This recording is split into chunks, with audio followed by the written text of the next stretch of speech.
very good evening, good afternoon, good morning, and welcome to Octane Online Racing Simrigs Sprint Series Round 5 here at the lovely circuit of Paul Ricard here for Split Yellow. My name's Mitch Hobbs, and joining me in the box this evening is Mr. Cameron Thistlethwaite, and on the lovely cameras is Mr. Brent Sykes. How are we going, Cam? Well, we're doing very well, thank you. Thank you, Mitchell, and sadly, as Mr. Osmond McNeil could not join us tonight. He is lately omitted. Don't worry, nothing's happened. He's just busy. Nothing untowards.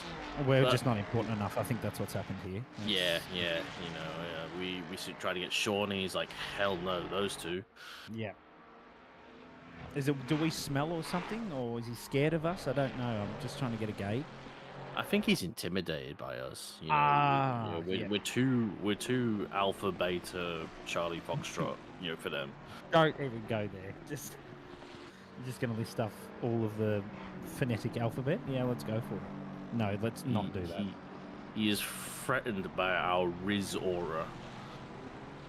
I'm threatened by this livery because this livery of John Stockton's looks great. We're in qualifying here, of course. We've got a lovely format, Cam, of two 30-minute races with two 12-minute qualifying. But, of course, race 2 top 10 is reversed, so they will not have to participate in the second qualifying session, which will determine P11 downwards. So that's certainly going to pose I reckon it's pretty good racing here. 32 cars on track this evening. Any thoughts so far? Once we get a little bit closer to the end, and that's a big slide there from Stockton. It's a nice way to start, though. You just get the tyres nice and warm, Cam. Yeah, advanced tyre warming techniques. We would have no idea on those as the Ferrari driver, Mr. Stockton, negotiates turn 1, 2, 3, and 4, followed by one of the Mustangs. But yes, we have got our chocolate-themed liveries for tonight, for all 4 splits here at Paul Ricard, because we had to do something for this circuit, as it lays pretty low on the people's popularity meter, I have to say. Not sure what could be lower. I think Snetterton at the very least. Alton, Coda, any of the above? I don't mind Alton, but I know a lot of people don't make it an opinion piece. No, we're not going there. But one thing I do know for sure is that Neil Alexander's, one of his favourite tracks is Paul Ricard, if not his favourite. So hopefully he'll be along tonight watching the lovely Mars livery. Look at that. That's on point. It's simple, and I like it. Yeah, it does say Fiesta on the front, which is pretty sacrilege. That's hilarious. I'll give him that. That is pretty fun. Yeah. Apparently it's a Mustang. I thought it's a Fiesta. No, it's a Fiesta. Yeah. No, that's not a inline 4 turbo, front wheel drive, 2-door hatchback. Yep. Look, the resemblance is uncanny at the moment. I mean, this isn't a chocolate-themed livery, but that's still another lovely Ferrari-based livery there for Kumar.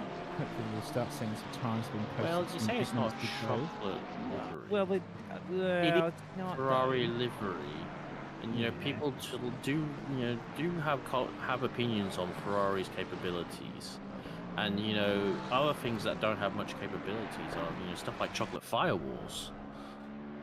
Yes, you're right. Wow, what a lap from Paul Britt, though. 53.1 straight off the mark. I wouldn't be complaining about that one. Spinazzi's not too far off in a classic Brit. 53.5. Yeah, classic Brit. I know. Did one lap and he's straight in. I think he's decided he just wanted to get a good lap in. He's going to probably come back out. It's not a particularly long quali session, given that we've got 2 races. So we'll see. But Spinazzi's not hanging around. He's just on the edge of the P1 at the moment. He's still got the boring long straight to go. Maybe get some slipstream, and he's got the final sector, which is just, it's the biggest pain in the backside, that final sector. I think I despise it ever so much.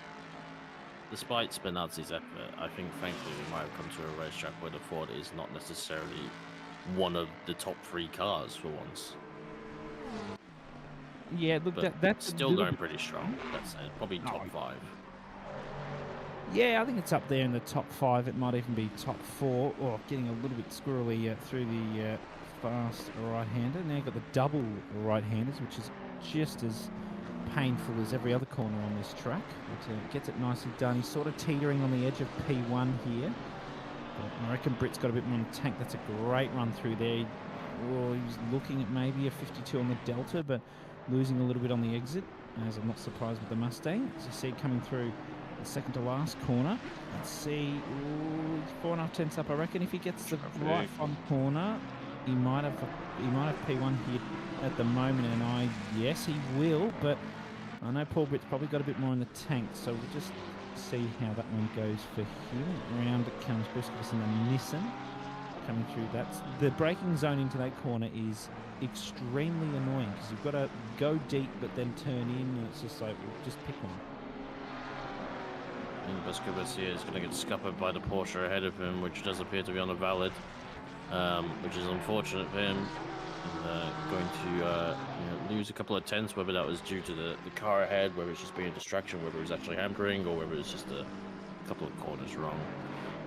But Pete McNally here in the 51 Mercedes, up half a second so far going into the last couple of corners. It looks like a crunchy livery. I do approve of a good crunchy, even though my is it crunchy or is it a violet crumble? I think I saw crunchy with the red on the doors. Okay. It's very small. Small thing to me. Yeah, it's crunchy. And, good time. I like a crunchy. Good time. Maybe after the race he has to pick it all out of his teeth at the end of the race. I do after a crunchy. I just rum and raisin is just an inferior chocolate. I don't care what people say. It's just not that good. Decisive lines from whoever's behind them as well. Yeah, they're not enjoying it at all. Sorry. Yeah, Stockton here, 7 tenths up so far. I believe that is one of the converted McLarens to a Ford, or whether that's Laberman or I believe his compatriot, who names eludes me right now. I think Atkinson. They are showing similar colours to that McLaren that they used to run. Stockton goes up to P15. Ronanella loop-de-loop, as he's been known from the last round, where unfortunately crashed into a bridge. Yep. Goes up into P5, 6 tenths off the leader. It's still very respectable. I'm glad Paul Britt's here because unfortunately, Chris Taylor looks like he may not be finishing out the season here tonight, and also Tom McDonald is not here as well. So it's kind of Spinazzi's championship to lose, but hopefully Mr. Britt gives him a good fight out the top. I'm sure others like Zeri will be up there as well. Yeah, absolutely. Bunch of title fighting left to go. Costa going to come across the line, 8 tenths up. He had a second there, but couldn't quite get the exit. Final corner right goes up to P11 with the 54 for flat, which is nice. Oh, that's a nice M&M. Oh, M&M's. Oh, I mean, it's not the top chocolate, let's be real, but I'm not going to complain. That's a lovely livery. Can you have a top chocolate? I don't think you're allowed to have a top chocolate. I don't know. I can't. Not. There's no winner for me. They're all favourites. Turkish delight. Oh no, that can go in the bin. Ah, well no. That is a turd-covered poo roll. Oh, that's upsetting. Oh, that's. I've never had it, but that's my opinion. Oh wow, that's not very nice. But no, it's not. Neither was my opinion. Exit curb. Well, that's okay. You can have a wrong opinion. Well. Let's see. Oh, Marsh. Oh, he doesn't have much time left here. He'll need to quickly jump back into the pits for KA Motorsport if he wants to get anywhere. King at the moment. And he's coming around 6 tenths up. He's got a Mustang behind this. Whoever this Mustang is not having a good day. There might be 2 of them, I will say, with the same livery. But it could be the same one as well. Oh, absolutely. 2 of the same livery. It could still be the same car. I wouldn't put past it. 7 tenths. It's going to bring King, I reckon, maybe up into the top 20, looking at those gaps at the moment. But, of course, anything can change in these last 2 corners, which are quite a pain, let's say. And gets turned in nicely. Tackle the curb, get the car rotated. couldn't quite get the exit he's looking for, but I think it's going to definitely put him up into the top 20, almost a 54. Oh, yeah, here we go. I knew. I told everyone it was 52. 52s. Yeah. Were we expecting anything else? No, look, I wasn't. He'll probably find another 2/10 now on Britty, but the way he slides the car into there, that's just disgusting. Get a nice exit along with his current Delta, and down to turn 5. Let's see how this is handled. Uses a good chunk of the curve again. Quite a few of the corners you're looking for just the rotation of the car, because if you don't hit them, you're probably looking at the car turning as much as you'd like. And it goes a little bit wide coming onto the straight, so that might lose him a little bit of that straight line speed unless he can get slipstream of someone, but I don't think he's quite close enough. No, he's not, so it's going to be tough for him. He's going to have to try and find a bit more time in that final sector, but he's got a good gap to Spinazzi, 2/10, and then almost, never mind, I was just about to say 6/10 to Slade, but, 5/10 to Buskovich also works. That's a solid effort there from Buskovich, especially in the Nissan. So maybe a little bit more to be found from both P3 and 4 Squires in the pits. He's had enough share. He's got, I reckon he might have a bit more time. Britt doesn't seem to think otherwise, but let's see. I thought he had the run there. Can't quite get anything done, so I think his lap time might be over. That's really deep, but gets it pulled up nicely. And I don't think it's going to be enough to gain any time, but I don't think he's got anything to worry about. No, Spinazzi negotiates, but has invalidated. Yeah. Yep, and was already going wide as well for good measure. To double whammy. Kumar here, 3.5 up, negotiating the final corner, and we'll go into turn 15, the final corner of Pont, and a bit wide of the apex, gonna maybe lose a bit, but equalizes somewhat, probably getting well into the top 10 towards Zeri. Yep, just ahead of Zeri in P6, behind Squires in the other Mustang. Zeri, meanwhile, invalidated though, so irrelevant. Yep, irrelevant. Everybody loves invalidating. Oh, Ben Piper though. Just go on the Bentley. Up. Yeah, go on the Bentley, but he needs 2/10 to get. Oh, boy, that's a big slide. But there was time, and then there wasn't time. Maybe he can get something on the exit here, just a little bit. No, he can't. But I mean, that was like watching the Opera House go sideways through the last corner. Oh, Buskovich almost has pole here. Hello. Goodness gracious. It's going to go past. Wow, what a time. Oh, cracking time to get into the 52s in the GTR.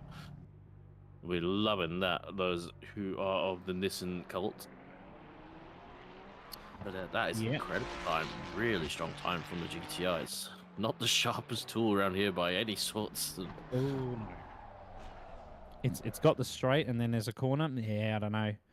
But it's a good one there from Britt. We might, while we grid up, we've got 3 minutes. Let's have a look at the championship standings. Cam, what's your thoughts on that? I believe it is close in some of the parts. As we can see, Pro Spinazzi is 39 points ahead of Chris Taylor, but unfortunately Chris Taylor will not be partaking further in this season. T-Mac is not here tonight either, and neither is Rob Maddox. So Spinazzi, as you said, it's probably his championship to lose. Silver, we've got Jeremy Jerry, who's currently 46 points ahead of Kumar, who's only 9 points ahead of Buskovich. So nice little tight battle in there. Ben Piper's another 58 behind, and then Loz 11 points behind there. Loz is also from the series. Ah, well then, that's going to make it a bit closer. Yeah. Or within, 100 points of each other. That can certainly swing pretty quickly. The Pro-Ams, Wesley Yao currently leading by 19 points to Sicanius, who's only 2 points ahead of Marsh. So again, another close battle there, but I don't think Sicanius is here tonight. Kings again, another 4 points off Marsh, and Atkinson's not too far off King either. So good little close battling there in the Pro-Am class. We've got Jai Fisher leading the AM class at the moment. Lumberman's a little bit further behind, with Kranich only 1 point behind, and McCulley another 3 points behind Kranich, and Marshy is currently 17 points behind McCulley. So Am's looking very close as well. Silver's looking reasonably close, and so is Pro and the Pro. I mean, not so much, but overall, it's looking very close in the lower classes. Yeah, indeed. I think me and Sean did speculate on Jai Fisher should get a definitely a promotion based on how well he's been going. I'm not sure if he's here tonight. Can't see him so far, but No, he's not. yes, he was. The fact that he's like got nearly twice the points as the next AM leader suggests he is Yeah. pretty good. Yeah, he's doing a nice job. Another person who's been doing a nice job was Cafiel Slade there, Aiden Squires with his Mars livery. Harsh Kumar currently sitting P6. Jeremy there in P7. Rondinella, Lupti in P8. That's you can't go past the banana livery, can you? Ben Piper and the beloved Bentley of mine. Currently seeing P9. Greco, great quality from him up in the top 10. Atkinson just outside the top 10 in the Mustang. I think he switched from McLaren. Bub now has turned up tonight. P12. Costa in P13.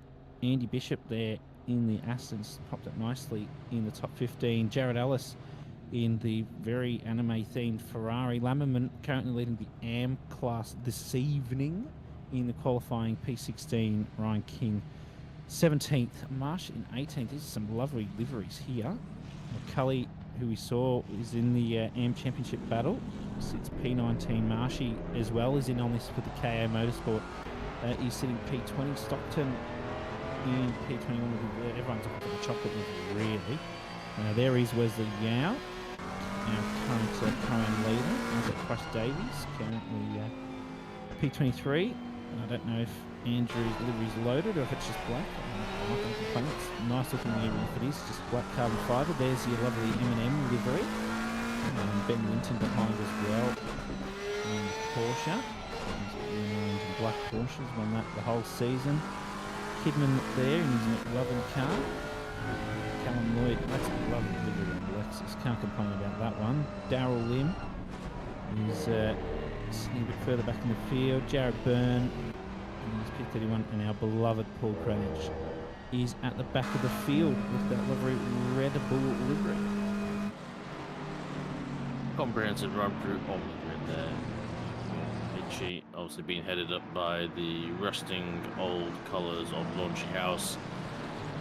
They're heading up a familiar sight for many. I believe also Matthew Lamb from Split Blue has also adopted the McLaren, so I'm gonna have fun thinking my McLaren times were quite decent and watching them getting decimated to the wind.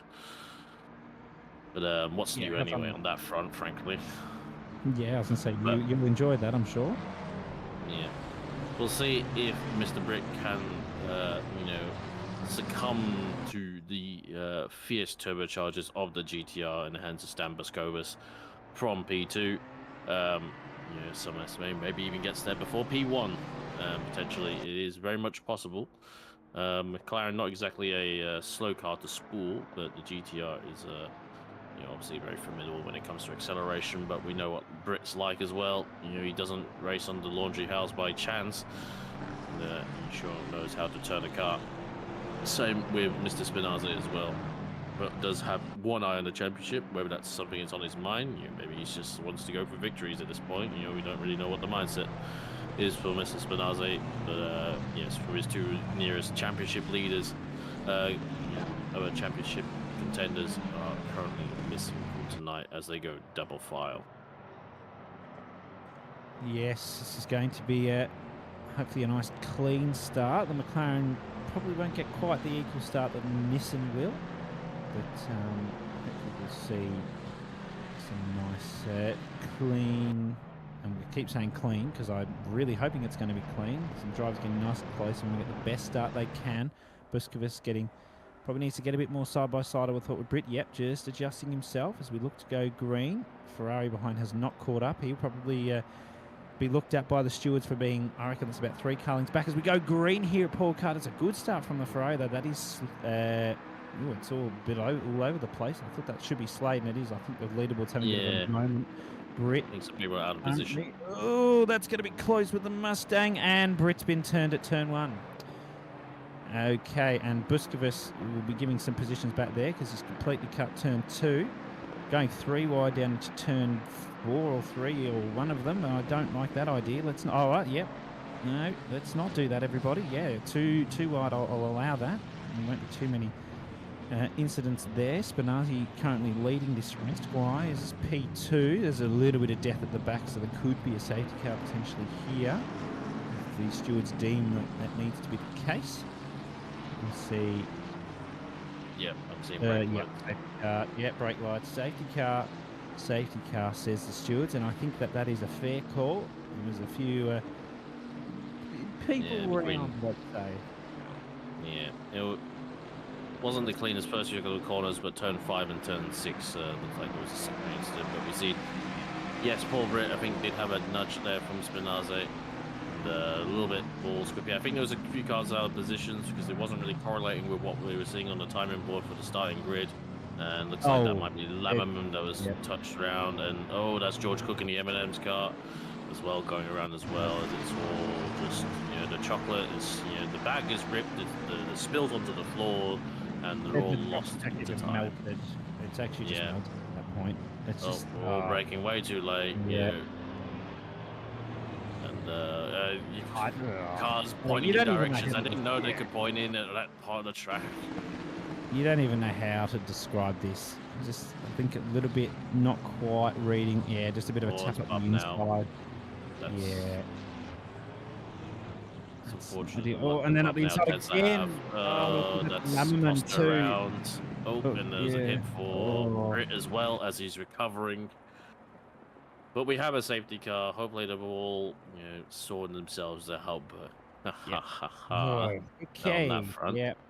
But we'll go around for round 2 in a singly fashioned order.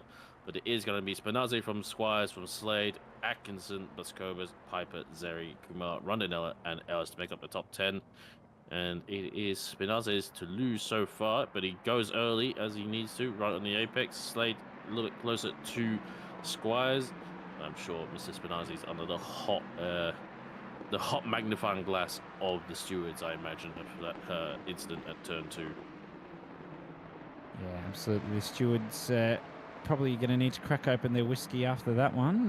But Aidan Squires has pulled back a little bit of that lost time on the start. Spinazzi caught everybody napping there. But Squires looks like he's not holding back here, pulling away nicely from Cathal Slade. They're currently sitting P3. Atkinson's made his way up into P4. That's a very nice effort from him after starting at 11th on the grid. Buscovas has dropped back a little bit after those early incidents. Had to give back a couple of positions after going off track due to the incidents occurring ahead of him. Ben Piper nicely up in the Bentley, up into P6. He's got Jerry behind. Kumar's in on this one. Rondinella got a little bit up in the incidents, but it looks like he's recovered nicely. P9 Jared Ellis has made his way up quite a few positions up into the top 10. As we see, Buscovas is going to go 2 wide. He needs to slipstream. Don't go 3 wide, people. I don't recommend that. Slade has to defend. Wow, comes across very aggressively on Atkinson. But Atkinson read that one. They're going to go very wide. 2 wide. That's the limit. That's a massive track limit warning, and Cathal Slade's just Slade. But he's pulled it up, and Buscovas says, I'll have the inside, thank you. And a bit of a push and shove there. I think that's play on ref, nothing huge, but I think Atkinson's going to have none of this. Sticking up the inside, Ben Piper's just watching from behind. A bit of a tap there. And 2 wide coming down to the second to last corner. Let's see. Piper's just ate that one up from Buscovas. I don't think he'll be too pleased with that one. He's just going to sit in nicely behind Atkinson unless Buscovas goes for a dive. He certainly looked for it, but he's going to have a pretty average exit, and I think he's going to get eaten up by Jerry as well now, potentially. Then to turn around and careful. What a start from Piper Atkinson. Wow. Yeah, great job by Piper and Atkinson as well. Negotiating most of the flotsam and jetsam. Buscovas was going from second down to P6 and did try to go around the outside at Bendor corner at turn 12. As Squires here with the fastest lap all over P1. I think he knows that maybe Spinazzi is maybe pending a penalty and is definitely not conserving his tyres in any way. He's definitely going full hot lap on them so far. Hopefully he got enough to last till the end, but if there's a penalty coming, there's no need to really rush it. But we'll see what happens, because you can't always rely on the penalty to come, because it may never fall in your favour. Yeah, absolutely. Squires is in the hot seat at the moment. If the Stewart's dead, Spinazzi was at fault for that turn 1-2. A little bit of a tap there with Paul Britt. But we'll continue on in this race. Let the stewards do their things. They always do. Our lovely volunteer stewards here. Thank you very much for what you do. We just talk here. We don't do a whole lot more other than that. We just talk things. Oh, drivers trying to get in within those track limits. Of course, you can see those little bollardy cone type looking things are the track limits. And Buskovas, really getting aggressive here in Piper. He wants that position back after the little bit of a tap with the Atkinson. I don't think it was anything malicious, just a bit of Rubbins racing in this final sector. Sherry dropping back a little bit. Rondinella's trying to get a nose in here, possibly with Kumar as well. Ellis a little bit further back, so might need to get something in here. Down to the final corner. Don't want to go too deep. Rondinella just sitting at the back of this little battle pack here of about 6 cars. You can see Slade just edging ahead slowly. See how it plays out. Gotta love how this track was once dominated by the rear and the rear engine cars for a long time, and now it's just full of big barge buses dominating the top 10 for the most part, with the only few Ferraris kind of filling in the gaps there. But we've got Mustangs, Bentleys and GTRs as well. It's definitely a turn for the big boys here. But the Mustangs do go strong down the straights. I think it's a little bit too long for them to really, even whether they even use 6th gear. Spinazzi with a little bit of squirrely exit, whether it's going to be enough for Squires. But I think he is a little bit closer and with a decent exit as well. Got the slipstream.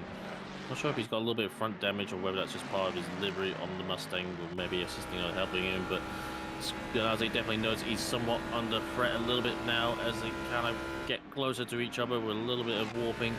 But the Mustang of the Mars colors goes to the outside line, but they are still side by side now, coming into scenes. The inside line is reserved for Spinazzi, and he keeps the inside line and retains the lead so far.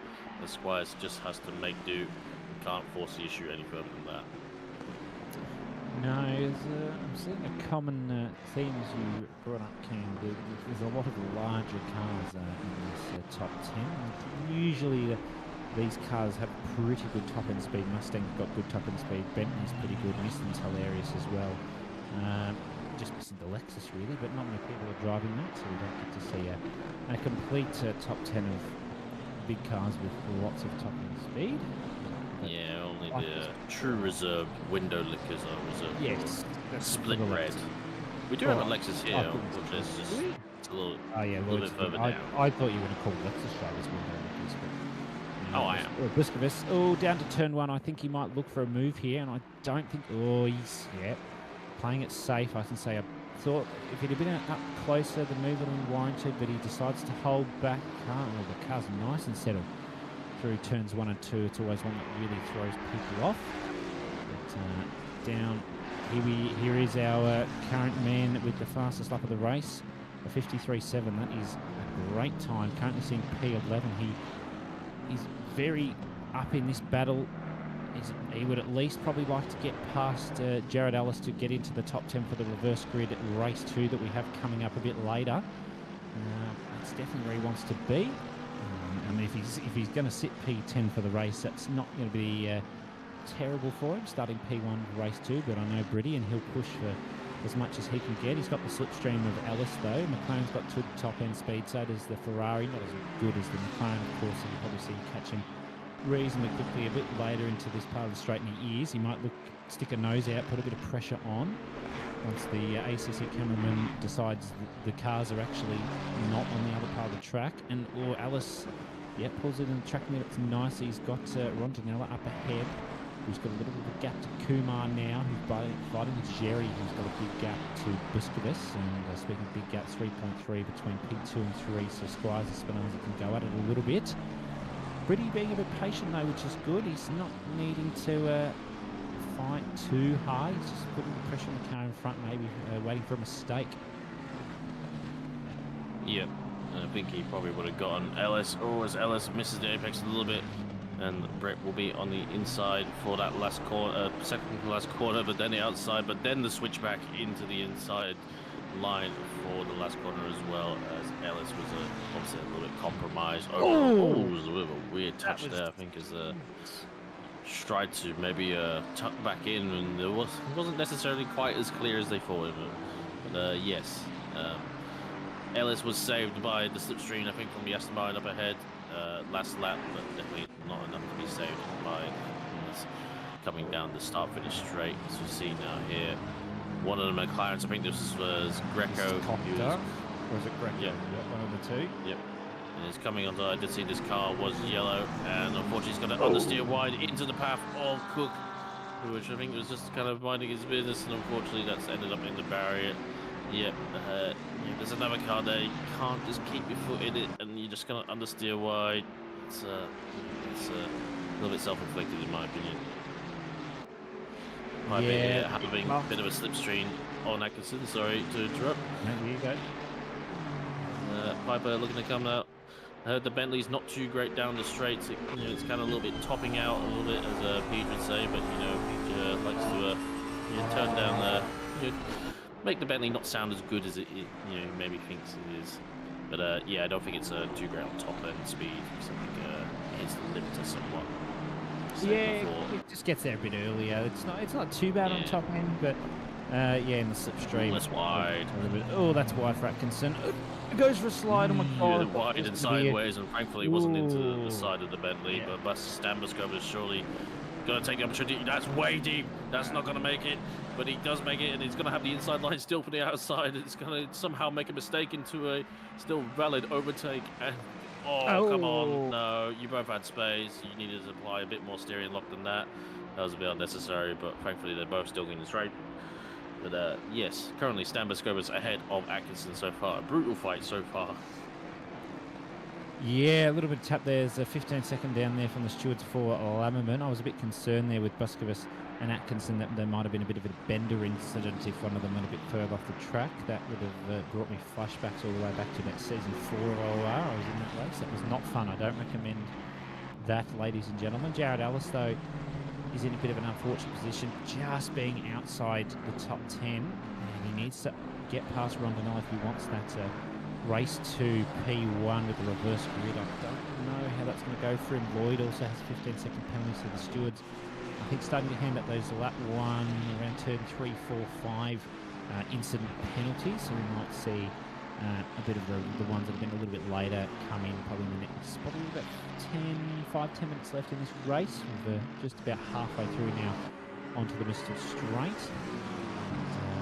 We'll see what happens here. Marshy's doing nicely, P2ing the AM class here, and the slipstream of Kidman's got Byrne behind as well. Let's see what happens coming down to the end of the straight. Got to keep the car in check, especially with the aero change it gets coming through this corner. Doesn't want to look up the inside. He was, but he did play the right card of just going a little bit safer, keep within track limits. Oh, it does, just barely though. They've got Lim behind as well, looking potentially for maybe an incident to occur and get a position or 2 out of that. But a nice run for these drivers now, and there's some good battles going on. Absolutely, it looks like everything's played up. Well, it's 2x2 going into the last corner as Zeri and Atkinson are going side by side, and along with Kumar and Britt as well. Looks like Zeri is coming out winner on that one, but also the good exit now from Kumar is going to get him up the inside of Atkinson into turn 1, and Britt will be here ready to pounce on whatever comes here. But late braking there from Kumar. Britt tries to avoid going into the back of the Mustang, is going to be on the outside line, gets a little bit of a lean on, but that's okay. And Rondinelli is going to have a little bit of a snip as well, but as Atkinson's slowly losing places, no discredit to himself, but there's very quick drivers around him. Poor Britt breaks a little bit wide, gives space as well, but Mustang still had a nose in it as well. Could have ended very badly, but mature driving from Mr. Britt there to give just as much space was needed, but not anymore as measured from a true driver like that. Paul Britt is a fine wine, as we call him. He just called himself old, but he's a very experienced driver. Paul Britt has been sim racing for a very long time. Oh wow, the Nissan straight line speed competitive ride is hilarious. There we go. Greco's got a drive-through for a collision on lap 1. So you don't like to see that. Let's see. Oh, and Busquets goes round the outside of Slade. Is he going to keep it? Oh, that's extremely close. He doesn't want those track limit warnings. We haven't seen any drive-through for track limit warnings yet. Slade can glide in. We'll have to start pulling a capital slide after this race. This is certainly turning out to be a good battle. Just keeping it nice and clean. Ben Piper, though, has snuck up into the podium positions in the Bentley, which is great to see.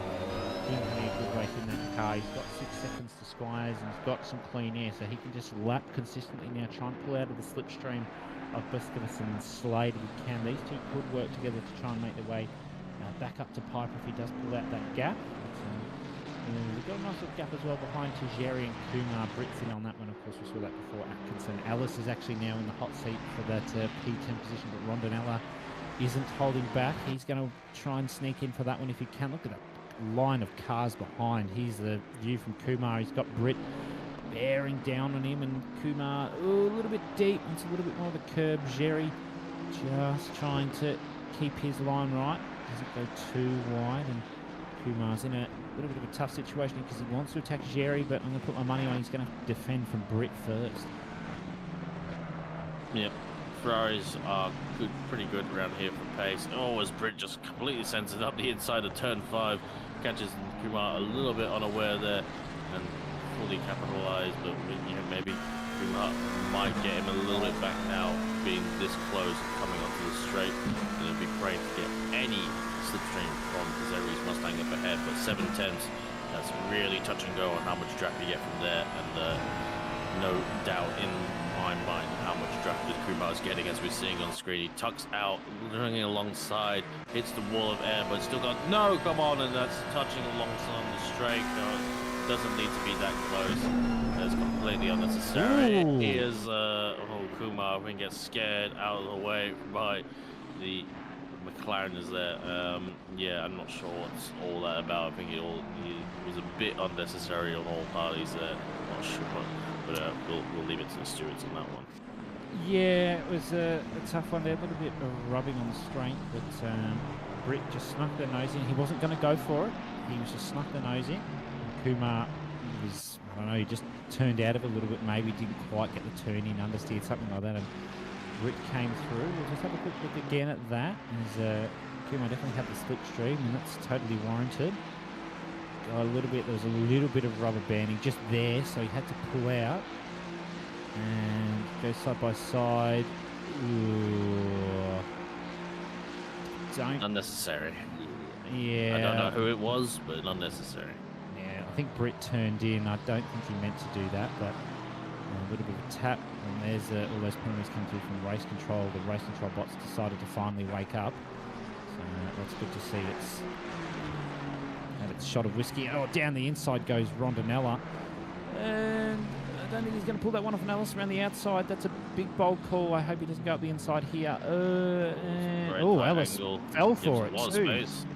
Yeah, I think Ellis might have fallen for that. I don't think that's exactly what Rondinella planned, but coming onto the straight now, Rondinella should make this Ferrari look hilarious on the straight. Should do. Maybe we could have tightened up the line a little bit.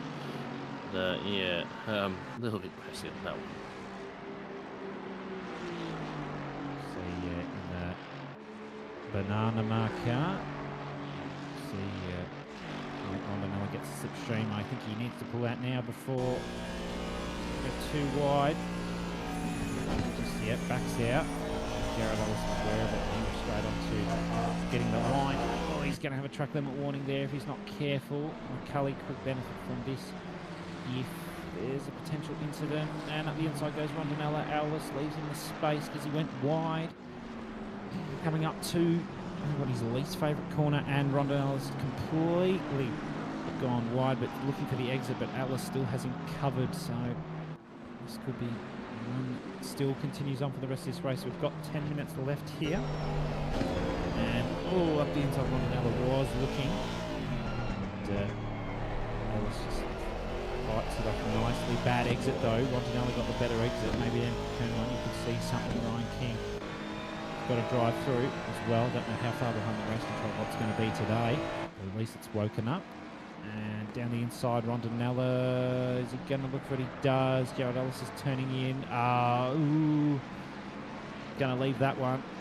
Don't quite see he was at fault there, but Jared Ellis getting a little bit slidey. McCulley may even look for a potential move here. Good to see race control bots finally woken up. Penalty for King's just come through, so it looks like it's a bit more on point now. And Ellis is getting a little bit slidey. Maybe his tyres are a little bit cooked, judging by the way he's driving, or he's just maybe overdriving a little bit to try and get that P10 back that he ever so desperately wanted. It's been a bit scrappy this last lap that we've been watching. And yes, Ronaldo takes the place. I think that was pretty fair coming into turn one. I'm not sure Ronaldo could be any more on the apex than he was. But yeah, we'll leave it to Stewart on that one. Just a shout out the front, it is still Spinazzi from Squires. While Squires did have the red hot pace at the start, it looks like that is metered out somewhat with a 1.5 second, I think 1.7 second gap now between the two of them. And yeah, definitely looks like the stewards have said play on from Spinazzi's and Mr. Laundry House or Mr. Britt is their collision on that one. So no change on that one. Spinazzi in the net lead. Marsh here on the back of Chris more Lloyd. drive views. Love it. More drive views. Yeah, I mean, causing a collision, so I hope they are just causing collisions, not something that they wouldn't be showing up otherwise.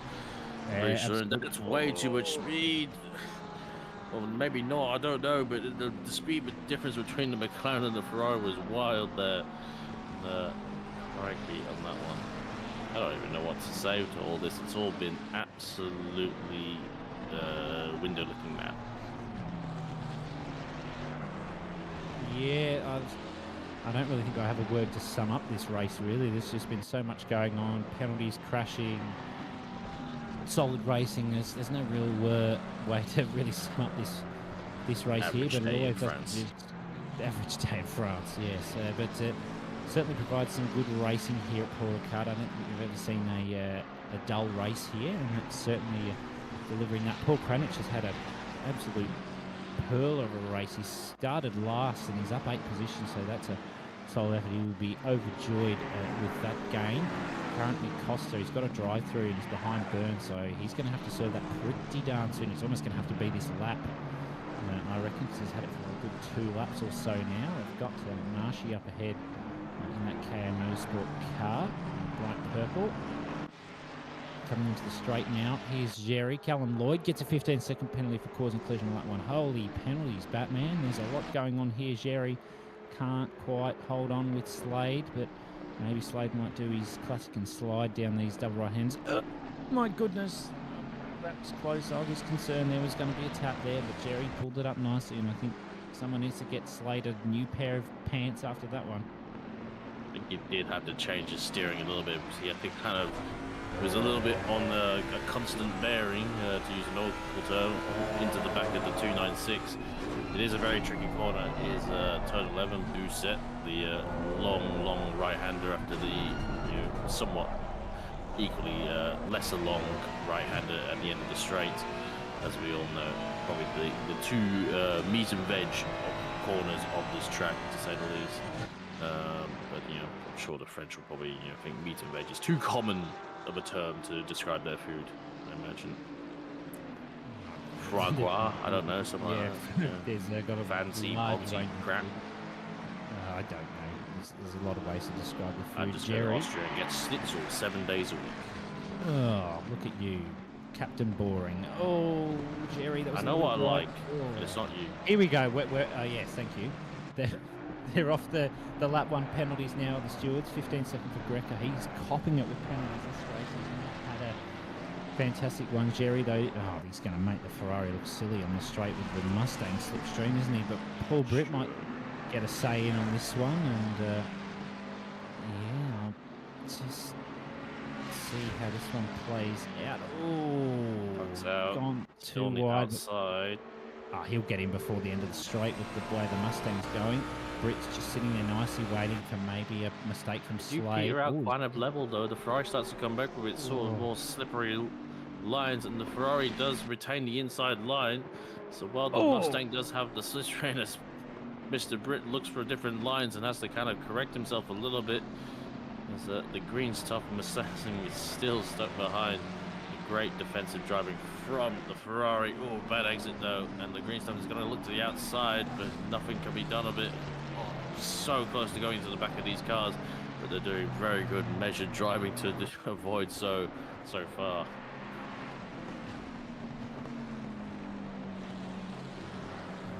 Close calls. Lots of close calls.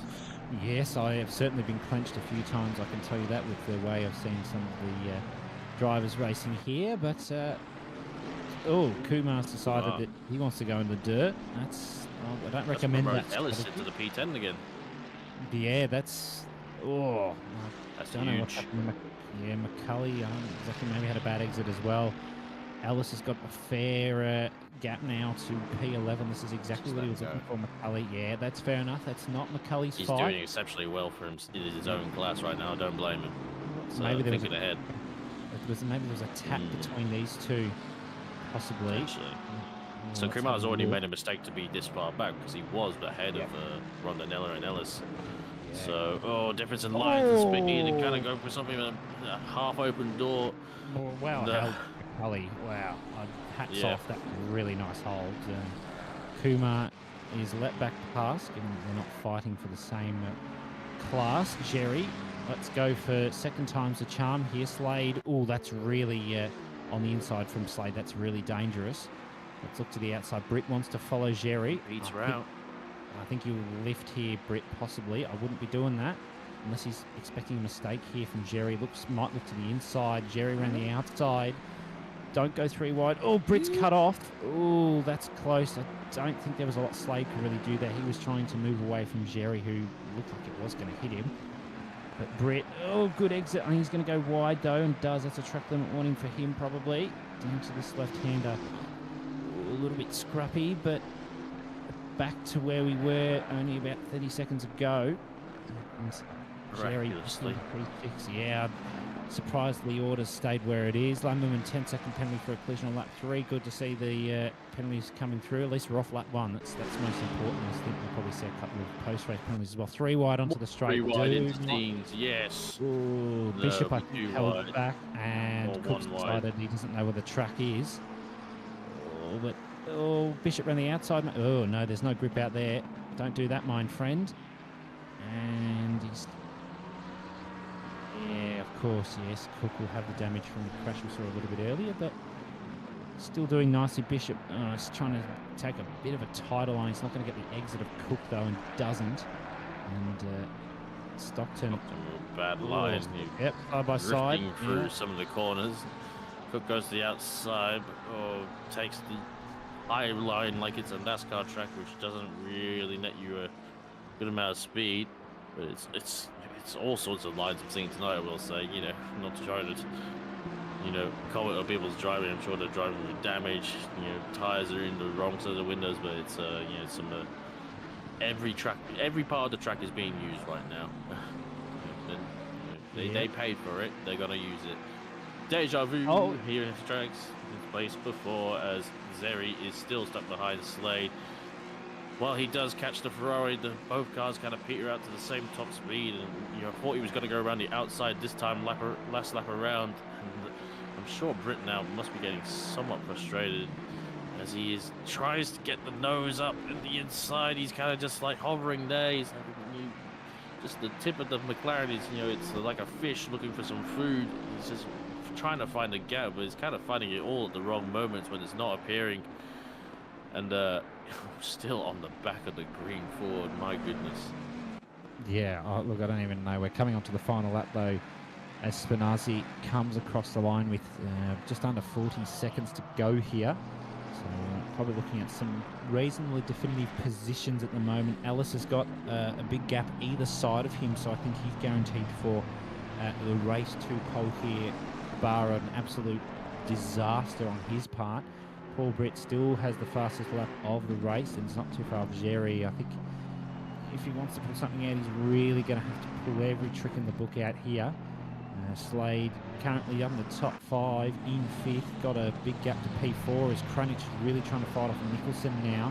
And they're not in the same class, unless the classes could be potentially wrong if people haven't submitted liveries. But He's doing nicely. He's almost in the top 20. He will be in the top 20 with the penalty that Lloyd has if he can hold off Nicholson for another lap. And Nicholson's got a little bit of front-end damage, but gets a better exit, but has to lift because of the line that Kranich unfortunately took out of that corner. But maybe Nicholson could get something here because he's going to get absolutely munched on the straight in that Lamborghini. Oh, looks to the inside. Is he going to die? But I think he might. He wants to get past. And, yeah, Kranich was aware of it. Just let him go. That's a good decision. He's going to try and fight with the guys behind to try and hold the overall position. As Stockton looks to the inside, which then turns into the outside, then the inside again. It's a really confusing little section down here. Stockton's there, and he was for it. As we see Jerry, deja vu again. Oh, here it's going to happen. This is gonna be it. Yep, Jerry's going to have him. Inside line. And I reckon Britt, if he pulls... Oh, a bit of a tap there from Slade. He had the better exit. Nothing malicious, though. Oh, Britt's really trying everything. Marsh cops a penalty on the final lap from lap 5. And Jerry has pulled it off on the final lap. He had to give it everything he had. Across the line first. Yeah. It's a great race from Spinazzi. He had a good fight with Squires, but just pulled away with the clean air. And oh, that's a big one from Slade. Just and open the door for him, Slade. Why not? I think he just got a little bit of that rear locking. Like that one, but knock. It's Paul Britt in P6, and Slade knows that was don't do that. Do not roll back. Ay. Oh, there's someone off. That's Marsh. He's got that penalty, so he probably would have lost some positions anyway. So this is going to promote Paul Kranich back into the top 20. I was worried after that overtake that he might not get that deserved top 20, but he is going to get it with those penalties. So that's a great race from him. Stockton's going to inherit one position from that Lloyd penalty as well. Ball. Let's see. Maybe a last-minute potential change of position. No, that's how it's going to finish for these lads as well. Some good racing overall. Very strong finishes from a lot of our AM drivers. McCulley, Marsh up there, or one of the Marshes. And Lloyd as well doing a good job, seeing that he was a little bit all at seas with the Audi. And granted, did have a penalty in the Lexus. Yeah, and Spencer here coming to round things off with drive-through as well. But yes, 3-4 weeks away, and I think some might need another 3-4 weeks away from the way driving out there. It was good fun, but my goodness, it was body clenching here in the commentary box, I have to say. Yes, it's certainly going to have been clenching for most of this race. Where's the pro-am leader comes across. A bit of an unfortunate one for him. For P28, which will finish off most of the people. I think there's maybe still one person left. That's not a good finish for Yao, the pro-am leader. Yeah, it's not what he wants, but that's okay. He's got race 2 to try and recover some well-needed points. Yep. So top 10 will be reverse grid. So the rest of the field will have, I believe, 8 minutes to qualify to determine the rest of the field. And I read 12, but it could be 8. I don't know. It's usually very short for the second lot. Yes, but we'll see once it ticks over. The session does take a second to tick over. It is 12 minutes. My bad. That's okay. We can all count, maybe. Yeah. Well, count as many drive-throughs in the last race. Yeah. Oh, yeah. There was a few of them. I think there was probably close. None of them to 8, for track limits somehow. No, it was a little bit surprising. It's good to see that people can at least hold the 3 warnings off for half an hour. Let's see if they can do it again. Oh, the ACC server's having a good day by not ticking over. This is great. Here we go. There we go. Finally ticking over. We're good. Good driving from Buscovis and Britt, and to Squires as well. Well, very wasn't the cleanest, but it's out there. But someone did a good job to recover, especially obviously Mr. Britt himself.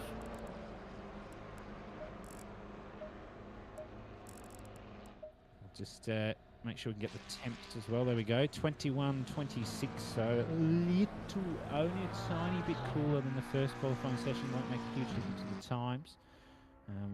Of course, this qualifying session only pertains to those that finished outside the top 10, and will determine the positions for P11 and below. So we'll see some drivers kick their way off into this qualifying session. Of course, this will make things a little bit interesting for race 2, because the way ACC works, which is hilarious, is that whoever was in P1 in the quali session, regardless of if we're manually doing a top 10 reverse, the person who was P1 in this quali session actually will be the one that triggers the green light in race 2. So you'll probably find P1 will be not far off turn 1 when they go green. So hopefully that doesn't change anything for the drivers, doesn't cause any more carnage. Oh, there you go. Still 12 penalties to be looked at post-race. Oh, blimey. I think they're going to break at the bottom. Thoughts and prayers to our alcoholic stewarding team.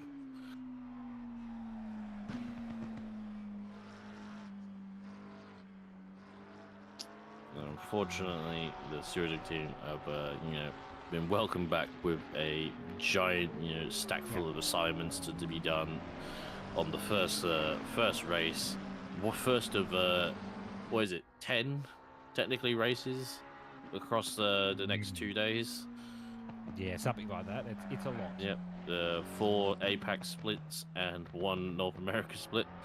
Obviously some will be a little bit lighter than others.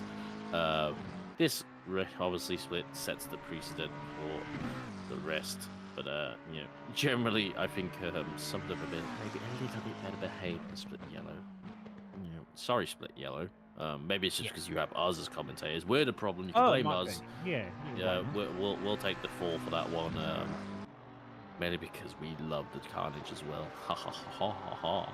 But yes, Sean Bob now here doing the first timed laps. So yes, I think it will be Jared Ellis, I believe, will be our net reverse grid pole position, followed by Luke D in the Rondinella Aston Martin, the fruit bowl car. It'll be very interesting to see. Hopefully, Mr. Harris can tighten up some of those lines, because I think he got a little bit scrappy towards the end, whether it was just kind of trying to maintain himself in that top 10 that was going on now. But anyway, he's not out there on track right now. Mr. Bum now is in the McLaren. Obviously, barring the Brit McLaren, probably one of the top McLarens in the split, coming up to 283, maybe 284, just about. Big break as well. Probably not feeling the car too much. So it's gonna, I think this, the aliens will just do a downshift, and that's all they'll do. A downshift and a lift, obviously, for that corner at the end of the straights. A good line through Busset and now into Bendor corner. It's called Bendor corner according to my track map. Yes, it is Bendor, but then we also have our self-proclaimed last corner being Bender corner. Yeah. Don't get them confused, of course. See clip for details. Yeah, see clip from me on OR Twitch. It's great. It's hilarious. The way that Bender rejoins here is disgraceful, and I hope that David does never do that again. 54.8, solid starting time. It's a good banker to put in. Means you can push a little bit more. You want to get at least a valid lap in, and we'll see. With the Ferrero Rocher livery. I do actually have some Ferrero Rochers behind me, which might convince me to eat some. Being a kid from Turak, of course you would have Ferrero Rochers. Here we go. But they don't get the jokes. They don't see the old Discord. It's not about them, it's for me. It's for you, of course. He's McCully, though. I did not Google fanciest suburbs in Melbourne earlier today, I promise. No. But in his crunchy livery, nicely done, doesn't go wide on the exit, comes across the line, shifts it up into fourth, 55.0, solid banker lap. Nothing to complain about there. Burn. Good lap that, covered in chocolate, quite hollow honeycomb on the inside. Yeah, nothing to complain about that one. Don't know what Delta burns up on here. This is just the quirks of ACC, being up on a Delta that doesn't exist. Don't you love that? Absolutely. 4 tenths up on something, 5 tenths, 6 tenths. Blimey, what could it be? Whoa, who knows? And it drops down to 3.5, maybe 4 in the Aston Martin with no chocolate livery. So, with no opinions on his lap, frankly. But goes into P14. D Marsh behind H Marsh, the McLaren. And, was a little bit curious still to what happened to Kumar, but I'm sure we'll probably find out in post. That's a little bit of a slide. The rear is trying to overtake, but it kind of helped you get the car turned in and somehow kind of worked for D Marsh if it is still valid. But you know, that's another bug that Kunos never fixed as well. They, they kind of got their new favorite child, AC Evo, and ACC has been abandoned and thrown out on the street. So they never fixed our invalid deltas on our first laps. But we'll see what happens now. What can D Marsh improve? It's 57.2 banker. We're going 1.8 quicker if this is valid, which I expect it is, because he's still going quick. It's not. The ACC Never mind. Showed that it was invalid for him, and it was correct. Here's Paul Cranage. Solid timing here, 7/10 up. This is a great lap from Paul. He was stoked with this into the 54s. 54.5. Maybe up near the, I'd say almost top 5. That's a really lovely lap. Wow. What, 6/10 up after sector 1? Did you see that? Here's Kidman. Yeah, that's all gone because that was not right an ideal line. exit. Yeah, I don't think It was just valid, but not this way. Yeah, Nicholson, he was 6/10 up. He's pro-am, not pro. Okay, I figured I didn't quite know what class he was. Probably just needs to see the delivery and that'll solve those problems. Down the straight, the Lambo's not very good. He'll probably going to hit about 281. When he gets down there. Oh, he's going to prove him wrong, 282. Yep, Lambo not very good on straight line speed at some tracks. And that's invalid. That was too much curb on the inside. Don't do that. At some tracks? You mean all tracks? Yeah, most of them. I think it's in okay. a practice race with Lucas Keys, he was in the Lambo and he was, as much as he's quick, he couldn't get past some of them. Didn't he get the extra Lucas Keys top speed? No. Yeah. Didn't. His Lexus was impounded that week. Ah, I see. I understand. Yeah. That's a nice exit there from Bishop. It could be definitely looking. Where is he? Half a second. That'll bring him P3. That would be a solid effort. He can get a bit more, maybe even a P2 up with Costa. Excuse me, 6/10. That's what he's looking for. Probably needs almost 7. Can he get that on the exit? No. Can't quite get the perfect exit. It's not a terrible one though. Loses probably only a 10th and goes P3. Yeah, not too unsurprising to see Kumar right at the top there. I think he hasn't really had as highs as he did last season, despite the same machinery. Maybe the Ferrari overall maybe hitting a little bit more with the BOP from the LFM gods as they, slap their foreheads onto their calculators and generate a number. Randomly generated number. Oh, Lim a little bit deep into the second to last. Doesn't have too much time, so maybe he just needs to take a little bit tighter. That's a nice exit though. Doesn't go wide. No real loose rear end. Gained about 2/10 through there, which is great. It's going to bring him a good way chunk, probably, I was about to say just in the top 10, but just outside the top 10, so that's a nice effort. Here's Ben Winton, 2/10 up in the Porsche. Again, we'll see the hilariously slow straight line speed this thing has, and this is running low wing. So we'll see what it gets to, probably expecting low 280s again, maybe bang on 280, depending on what the setup is like. We'll see how he gets, 275, 276, yep, 280, there you go. 281, maybe a struggle for an 82. Can't quite get there. And above now, 2/10 up. Can he get past Price Davies for P4? Yes, but only just. And let's hope for him he's got a bit more in the tank. He might try and get back in and quickly come out and get one more lap in if possible. Here is Bishop. Another. Nope, that doesn't look intentional. He doesn't have any throttle trace either, but the car is still going. There's been an exorcism. Begone, demon. I think he may have disconnected. I don't like that very much. McCulley though, this is a solid effort. He's going to get into mid 54s. Oh, Kumar 53.5. What a great lap that is. We'll be very pleased with that one. And here comes McCulley. This is a great time for him. I'll tell you what, the worst thing about this qualifying session is you qualify really well in it, and then you remember the best you could be is 11th. Yes, yeah, no, it's a bit of a tough one to swallow probably for some drivers. 54.60. Yeah, no, almost top 5. That's really solid from McCulley there, with Kranich, in fact. The rise of Paul Kranich. It's on. Can't wait to see Paul get a pole next week. Everybody get Esports. excited. Rise to esports. Here we go. Gotta have his own movie. Oh yeah. Half a second up is Byrne. Final corner comes now. You need to be a little bit further over to the left, in my opinion. You really want to get that tight turn in and get a good exit. Still just under half a second up, so he's going to get a couple of positions out of this top. Not as far up as I thought. Okay. French stopwatches. Yeah, well, ACC more like the Italian ones. Oh, there's a good bit of time gain for Nicholson. Let's go up to the left-hander that nobody enjoys.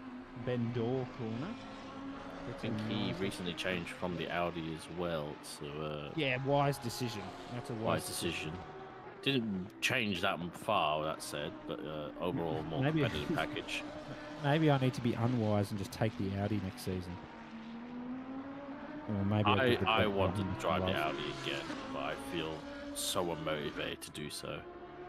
Maybe I should just get people to message me what car I should drive next season. No. That's a great way to not enjoy your season, regardless. Yeah, so I'll drive anything. It's fine. Don't worry about it. McCulley, though, he was up there. He just didn't quite get the exit he was looking for. Could be hampered by the Lexus here as well. End of quali has come. And, yeah, I don't think he's going to be anything. Oh, yeah, he's going to come into the pits. Just get out of everybody's way. Doesn't need to cross the line. He knows that lap was done. No, we're not taking the Jag. Don't listen to him. Bad race control. Bad race control. The Jag's not even an option, and I'm not going to take it even if it was an option. Take the M6. That's not an option, but if it was, I would consider it. I feel like if you ask the admins nicely enough, they will allow it. Maybe. I don't know. I have no idea. That would be too much effort for Glenn to put the M6 back in the bot for one person. I don't want to put him through that pain. Yeah, that's true. Well, Byrne, hang on. Gets a better exit. Is it going to be enough for another position? No. I thought he might have had that there, but just couldn't quite hold on. It's a good time, though. 54.90. He'll be happy to be in the 54s. King is going to get a valid lap in here. No lap, but he's going to get one in here. He had a drive-through in race 1 for an incident on the lap 1, so it's not a best start for him. Again, up on a delta that doesn't exist, which is great. Thank you, ACC. Let's have a look at the exit. Nice and smooth. Could use a bit more on the exit. Let's see where this is going to put him. Probably 55, I would reckon. Yep, just behind Spenceley and ahead of Lloyd. So close overall. A couple of gaps in the field, but overall, Kumar takes P11, not pole. Yep. It's I find it even worse just after if you've had a fairly intense first race and then, you know, everyone who's finished in the top 10 gets to enjoy a nice 12-minute break, but everyone else has to just rush into a qualifying session again. It is definitely rewards those who finish in the top 10, I will say. I could understand. I like to take a little bit of a break, but yeah, maybe because I'm just old and fat. Hey, are you shaming cars? No, I'm shaming myself. Oh, well, don't do that. That's not very nice.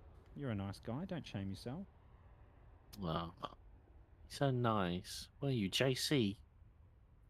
No one could be as nice as JC. Come on. No. Oh, I don't know. Sean Muller gives him a pretty good run for his money. Yeah, if you're in a Porsche. Yes.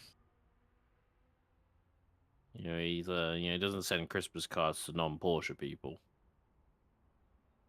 Anyway, 6 p.m., 30-minute race, 20 ambient, 23 track. All those flags are, they're a little bit animated for 1 kilometer of wing. A little bit, very unrealistic ACC. No, unrealistic ACC. No. Like that. Yeah. There's that flag marshal's got an F, which means there's a fire extinguisher, but I'm not seeing any fire extinguisher. Well, we Or don't have a need. car turned up on fire. Well, one of those Ferraris or Lambos. What if I hit a wall and set my car on fire? We need that. Where's your fire extinguisher? He's Monsieur? preemptively got the yellow flag ready. Yeah. God, if he needs to wave that from here, blimey. Yeah, that's a problem. That is actually 12 meters. Oh, yes, that is 12 meters, and let's hope that we don't ever have a 12-meter situation again. I still feel like we beat it. We just didn't realize it at the time. I reckon we've come close. I still remember Watkins Glen race, and the cars ahead of me just instantly, but just turned into each other straight off the grid. Yeah, that's not good. I don't recommend that strategy. We will sit here on the grid for a moment whilst the stewards sort out the reverse top 10. So we'll see Jared Ellis come through first. And then let's see if the top 10 can make a nice straight line. Somebody hasn't hit drive at the start of the race. Come on, Spenceley. Wow, wow. Wow, we're all experienced people. There is Jared Ellis going past now. Probably will head down on. There's the banana. Turn one. There's the banana. There it is. Yeah. Atkinson. Yeah, Atkinson's come through. See the other drivers. There's Slade. Should be Brick. Yep. And there's the Zeri's like it's race start already at the speed he was going. Oh yeah, there is the man himself, Piper. Then there is Muscovas, and then comes through Squires and Spinazzi. And the rest of the grid form up. Yes, potential for more chaos at the start as well.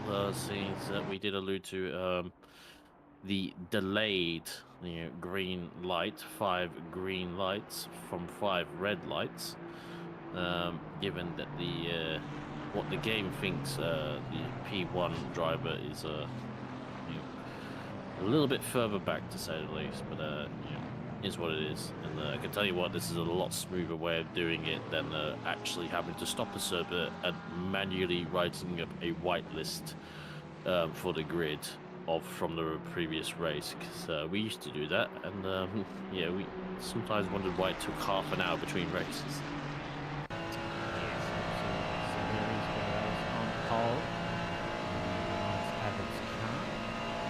You know what was worse about that? Sorry, just to add on to that point, we reversed the whole grid, not just the top 10. Yeah, that was crazy. Yeah, that would not be ideal. Ron Allen is Banana Macar. He's starting on news times. Yes, he is. That is not I think what he's done, and I've almost done it a few times myself, he would have loaded the race setup, and then the last time he loaded it, he would have jumped the same tyre set. We've all been there. Some of us have actually been on the tyres. Yeah, it's good, isn't it? It's great. Some of us have gone out on the 2 tyres, others have panicked and brown flagged last second, changed the tyres and sorted themselves out. But yes, coming round, double right-hander on the formation lap. So Jared Ellis will lead us off. We'll have to wait for Kumar to come past for the green lights, Mr. Thistlethwaite. Yes, as I do feel for Mr. Jaden Rondinella. But he wears the red P plates for a reason, I guess. And, definitely Brit's opportunity to try and get through these guys as quickly as possible and just dominate this one. I think a few of the drivers are scrambling. It's like, who's left, who's right? Hopefully they've all got themselves sorted. It looks like it has been so far. We saw Atkinson quite a bit in the fight, and I think he's going to be again now that he's towards the pointy end of the field. They'll be rounding the final corner, but it'll be a long old wait, a long old drag of 2 wide. Make sure you drive over your pit boxes. Not your pit boxes, your grid boxes. So they'll be taking some effort, but they come up to the line. They'll be saying those 5 red lights goodbye. A long wait, waiting. Green, green, green, and we are on the way. is a fairly even start. Squires gets a little bit blocked by Piper and is falling back a little bit. But now Atkinson dives up the inside of Ellis. Rondinella going around the outside, but Atkinson has got the lead so far, but has touched with Rondinella again. Carbon copy of race 1. And Ellis regains the lead with Piper. And oh dear, as Britt gets sandwiched between the Bentley and the Ford, but manages to all keep going. The Laundry House car retains P3, and now looking on the back of Piper, who's all the way shot up to P2 as well. Atkinson P4, Zeri P5, followed by Stampas Gomez in P6. We've got a yellow flag car with 992 at the back, but so far so good.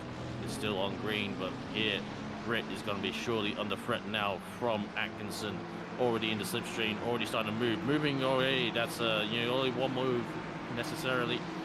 And hopefully it doesn't go too much on that, as both cars starting to peter out and both vying for the slipstream from the Bentley, but I think it's too far ahead anyway.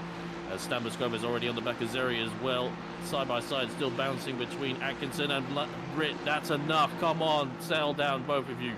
And Atkinson goes for a wider line with after one of those fuse bumps. Stampas Gomez now under the threat. Squires up the inside, coming into the last corner, and Stampas Gomez switches back to keep a nose up the inside, but thinks about it, Robert, and keeps it clean with Kumar right behind him.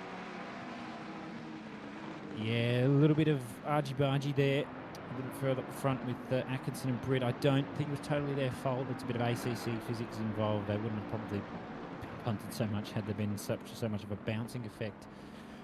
In a little bit of Robbins racing that they had there on the straight. Don't know, the stewards might take a quick look, but I don't know how far they will look into that one.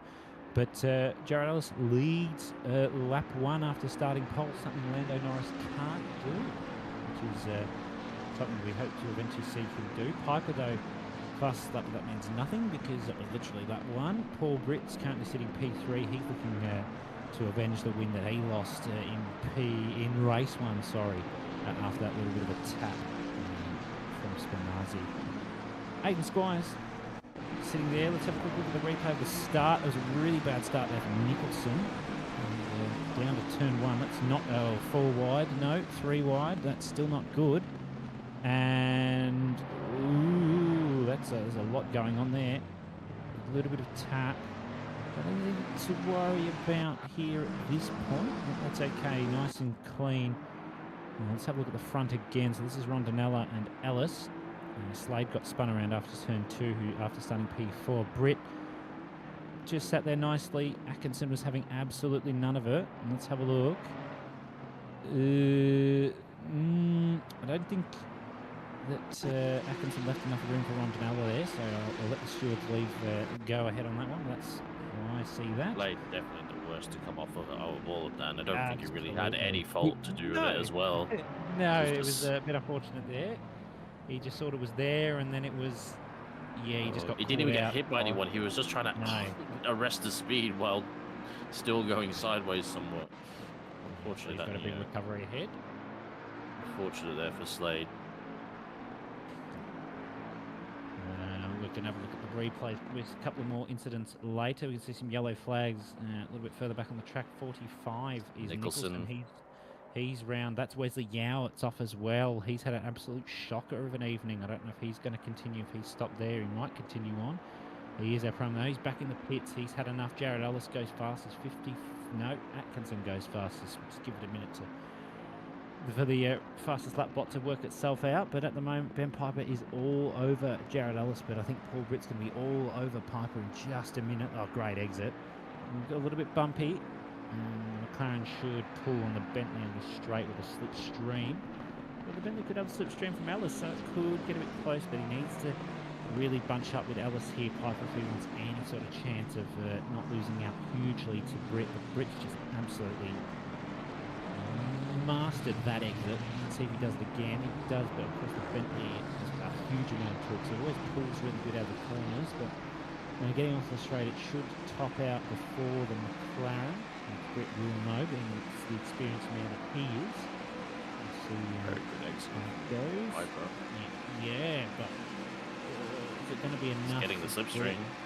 Yeah. I'm going to keep it here. Just the driver's got to keep in mind there'll be with that high top speed from the sixth, then we need to probably just tap the brakes a little bit more. And yeah, Piper was more than aware of it. Britt doesn't really care. He's absolutely going for it. He wants, oh, that's close to the track limits there. Jared Ellis using all the curb to get the car rotated around here. Doesn't want to be sliding too much. Atkinson sitting behind the fastest lap. Oh no, Squires got past him in fact. Must have gotten past on the straight, so Squires is going to look to try and pull away. Jerry's looking in, Squires with a nice little three-way forward battle going on here, which is great to see. At the moment, Squires needs to take this opportunity to pull away from Atkinson now that Jerry's putting all the pressure on. Yep, I think Piper does have pace to take the lead in this one. Whether it's enough to hold Britt back, I'm not too sure. But we'll see if Ellis can hold on to his tyres a little better versus like Aiden Squires. They're all kind of using up their available rubber so far. Saw Ellis get a little bit scrappy when the car wasn't necessarily underneath him as much. We'll see how he handles the cool attempts. It might come a little bit back to him. But he's definitely going to be all full of the pressure in the wing mirrors of Piper, Britt, and Squires coming. This is Costa, I believe, and they're going around into the corners, right on the back of Bishop. Oh, gets a little bit squirrely on exit. Sean Bub now, he's going to have a run. It's going to be up the inside, and there's push, kind of was alongside into the corner. They both left each other room. I think that's really play on from there. But this is what we saw on the side. I agree that the physics didn't really help things there, but they really didn't leave each other as much space as they should have. I think when you're gonna put things as close as that much, you're kind of just asking for it, and it's just unnecessary, frankly. Yeah. Don't really know. Is Britt running outside of Piper? Yes. And Squires right in there as well. Bit steep entry from Zeri as well. Not sure where to look, whether it's replay or live. Don't know. No, let's have a look. Atkinson just losing a little bit there. Britt, I think, just getting a little bit impatient here. He should have plenty of opportunities to get past Piper here. This is letting Ellis get away a little bit deep, though, from Ellis. He is only a Pro-Am driver, so, we're not going to be expecting the world from him. He's certainly doing a monstrous effort. It's a little bit wide, probably a track limit, but he's doing a monstrous effort to have held on to P1. Just under 10 minutes into this race. Squires, though, looking down the barrel of his car to Paul Britt. So he wants to get in this battle. He might just want to get in the slipstream. Not necessarily want to look to make any moves at the moment. He does hold that 53.4 fastest lap, so he is absolutely flying at the moment. I think Britt might be able to go a little bit faster if he just wasn't quite getting held up here. He really needs to basically be sniffing the rear end of the Bentley, and he looks to the inside to throw Piper off, and that's exactly what he does. The car on the outside of the track there, I don't know what that is about. It's just getting out of the way, I think. Yeah, okay. About to get lapped anyway. Probably would have saved it from the straight. Yeah, it's okay. Drivers will make their decision. At least it's off the track, not on the track. He's doing the Paul Britt in the slipstream again. Squires is going to benefit here as well. Piper not so much going to get the slipstream from Ellis. He's going to get probably a touch of it. Is this going to be enough for Britt to do anything? I don't think so. Squires, though, might have a chance to do something here. Sneak up the inside of Britt. Sticks a nose in, but nothing really comes to fruition from that one. Oh, everyone trying to avoid the track limits there. Gets a little bit dangerous. Callum Lloyd gets a drive-through for a collision on the lap one. It's not an ideal one for him. Kumar's in this battle with Spanazzi as well. A lot going on here. Slade's made a good recovery up almost into the top 10. Got a little bit of a gap, though, after Rondinella to get back high into the top 10. So a little bit of work ahead for him. And does have that 15-second penalty, so that might lose him a number of positions at the end of this race if the gap stay this close. 20 minutes left. 20 minutes of carnage and content still on the cards, and oh my goodness, every time I see them go over the white lines on those, like just at the last corner, for me it's always a track limit, so I don't know how they're getting away with it, but I'm sure there are track limits going out there, but whether everyone's being well behaved enough that they don't get the drive-throughs, we shall see. But 20 minutes to go, might be inclined to push a little bit harder. Yeah, we might see some track limit drive-throughs on this one. But oh, as Ellis has unfortunately has bitten him. He's trying to retain onto P2. He's going to bang wheels with Brit. Squire's there, ready to pounce, but nowhere to really go. Keeps it, his powder dry somewhat, and hopefully he might be able to get a good slingshot. He's kind of missed the apex as well, so not a great exit, but it doesn't matter because Mustang power, along with Zeri as well. We're going to go maybe 2x2, 3x3, or maybe even 4x4. And we're going to go in a sort of weird, sort of diagonal crisscross.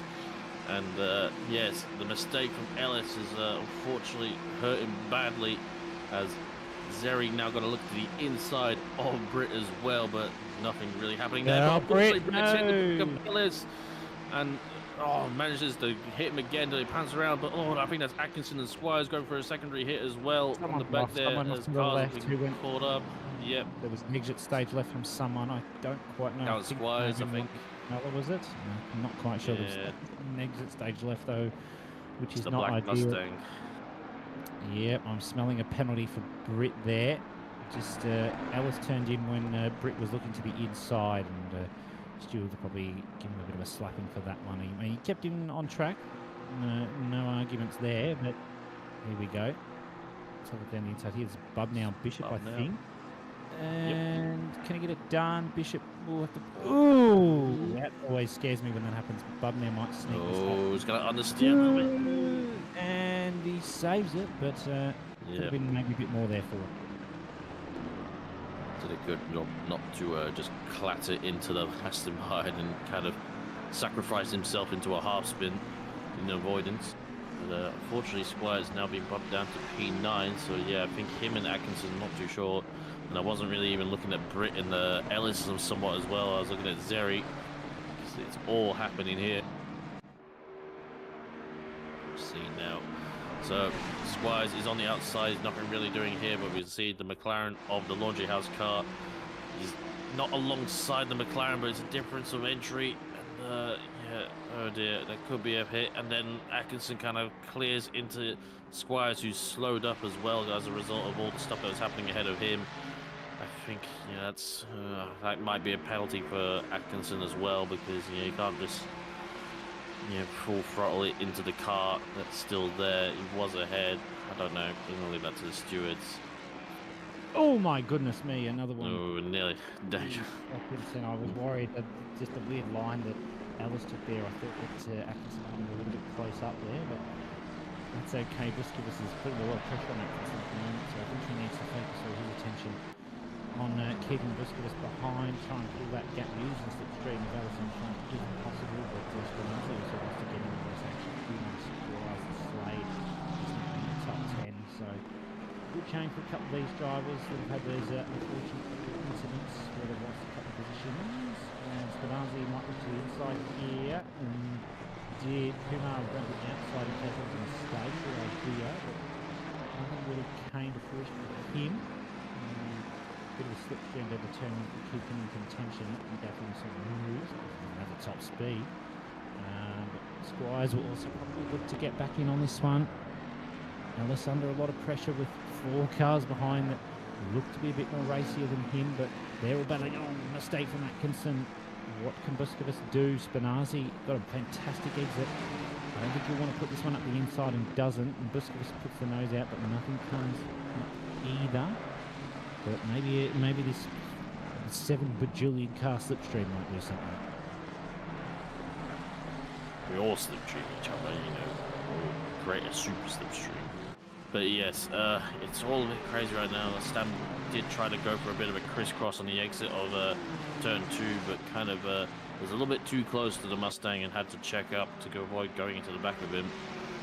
As yes, great turn of speed here from Atkinson, having he was quick in the McLaren and going well in the Ford. The Squire's now getting onto the back of Kumar. The Ferrari's unfortunately not the strongest, especially provides a good slipstream for these Mustangs, but does manage to hold its own somewhat towards the end of the top speed. The Mars Mustang tries to go around the outside, but he's cleared by the Ferrari still. And while Squires is probably not too happy about that incident that got him lost him a few positions. He's still within a top 10, having had a fairly sizable collision with another car, which is, I think, you gotta count your lucky strikes a little bit somewhat, and you've still got 15 minutes to make good on this race. Yeah, absolutely. Britt fighting with Piper here. He's at the risk of a penalty, so if he wants to do something, he's going to have to get past and really wind up that McLaren. But Piper is no slouch. He's been in our, I've seen him race for a very long time, and he's certainly not one that is slow in any given car. And he does love the Bentley and loves the Audi as well, his beloved Audi. So good to see him back out on the track, currently fighting with another long-time driver here. It's great. See what happens when you give up the overly bopped car. Yeah. You drive the Bentley. There you go. That's what you drive. Good car. Not the best bopped car, I will say, but damn sight more fun than the Audi, the lead sled. Oh, yes. Yes, here we go. Paul Britt, slipstream down the straight. Can something be made here for him? Bentley gets the better run. Will it top out early, or did Piper get enough of a run that it's not going to have an effect? I'm going to hedge my bets that he's going to go for this. And I think he's going to fight him too hard as well. He just knows. Yeah. He's wise. Yeah, he knew. He's just going to let Britt go. I don't think he wants to let him go. And, he'll certainly do his best to try and get in the slipstream and hold on. He wants this P2. Sherry's not too far behind, but far enough behind that maybe something can be made here. Jared Ellis, you can see him still cutting around nicely in fourth, but Busk was doing his best to try and hunt him down with Atkinson in tow. Spinazzi, Kumar, Squires all in there. Slade a little bit further behind. Might look to use this little battling opportunity to get into this battle. He's got a good little gap there to Costa, so we'll see how we go here as Piper comes around the final corner with Britt, who's in the lead, of course. That's overtaking Strat. Atkinson, not the best exit. Spinazzi got a bit of a better exit there. Kumar's in this one. Briscoe's pulled away a little bit, 7/10, 4/10. That's not much of a split at all. And this Mustang pack. Squires just sneaking in on the back, not making moves yet. Not quite there with Kumar. I think maybe he's hedging his bets a little bit, waiting for a tap from a driver in front, or maybe he wants to just take advantage of that penalty with Atkinson and just get a position up. Bishop as well is in a battle. Rondinella and getting nice up close and personal as well. Oh, Bishop going for a very aggressive move to the outside, maybe trying to scare him a little bit. Bud now just up ahead there. King with a drive through. I'm going to hedge a bet. I haven't seen race control, so that might be for track limit. Very well could be. Yep, and we shall see on that one. I did have to remind myself what happened to Rondinella.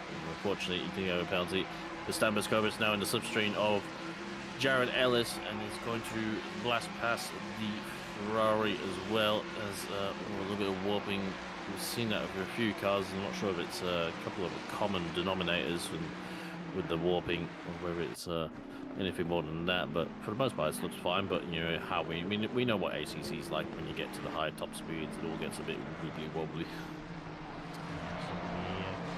Aero change and the aero wash can certainly make a big difference. That's why. When he loses out to Boscovich, so that's going to be tough to take the launched up by this battle pack of Hungry Mustangs and a Ferrari. And he's going to have to try and put his foot down as quickly as he can. Because we'll gain a position back if Atkinson does get that penalty. But just on 10 to the left here, so 2/3 away from this race.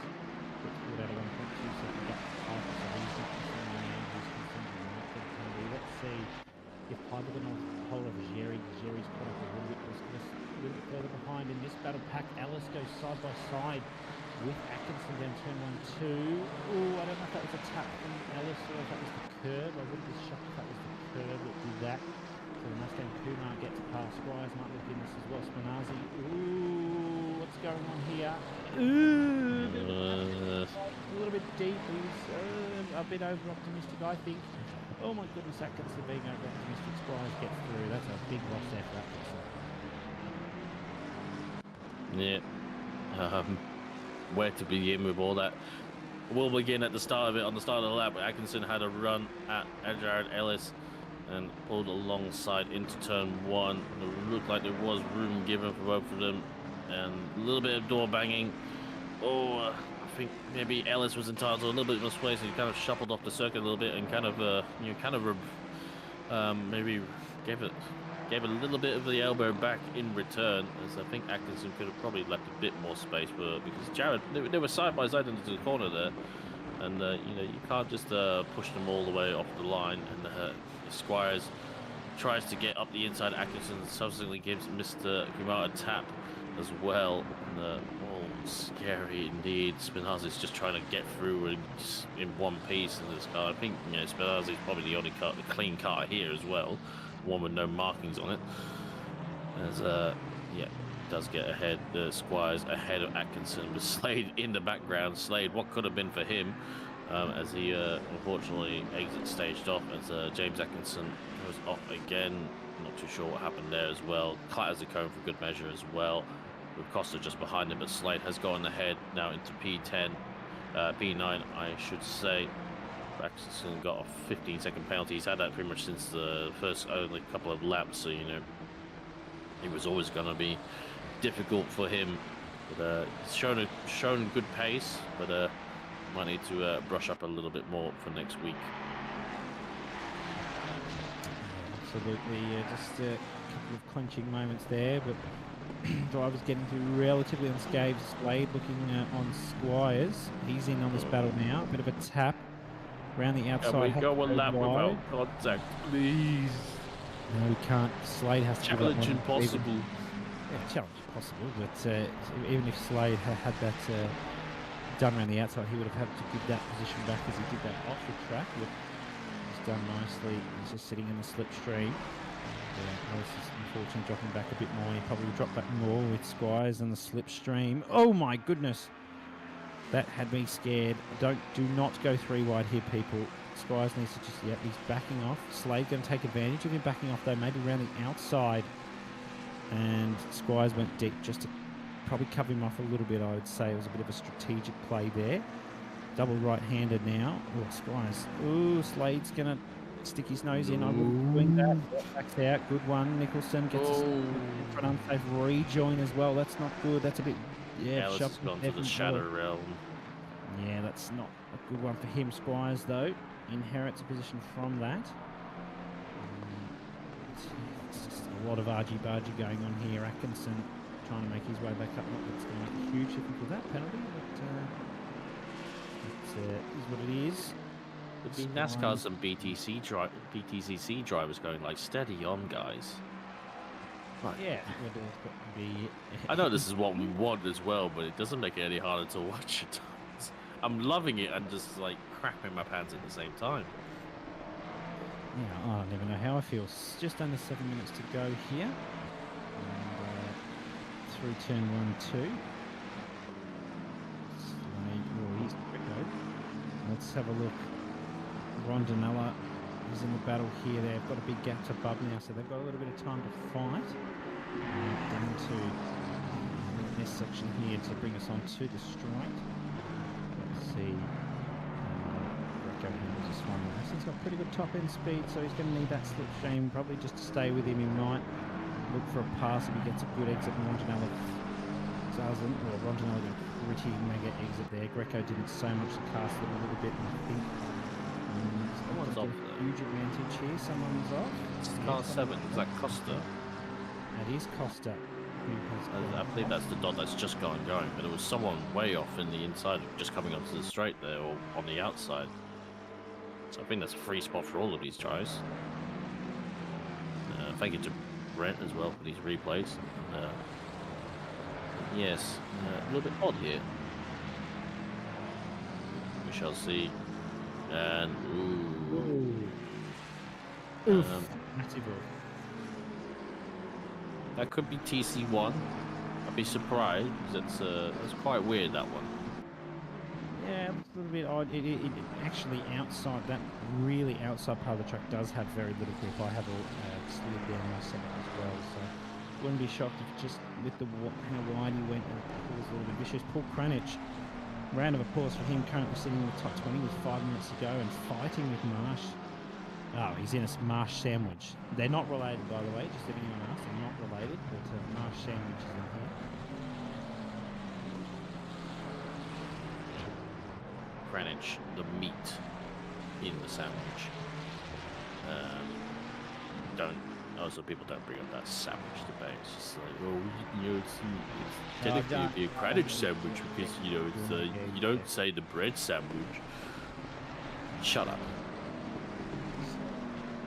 I think you're getting a little bit upset there. I'm a very upset man, generally, all the time, every day, straight to jail. Oh, Slade. Not a very good exit. Squires is going to take full advantage of that. Use the top-end speed of the Mustang, or the Mustang, as the Americans would say. They love their muscle cars over there. Yeah, make great crossovers on Mustangs. Oh, yeah. Absolutely. Kumar. That's what Ford loves to put the names on these days. Yeah. Kumar's got a nice gap to Spinazzi, who's got a lovely gap. Buskovitz is actually fighting with Sherry, and Piper's holding the P2 very nicely. Oh my goodness.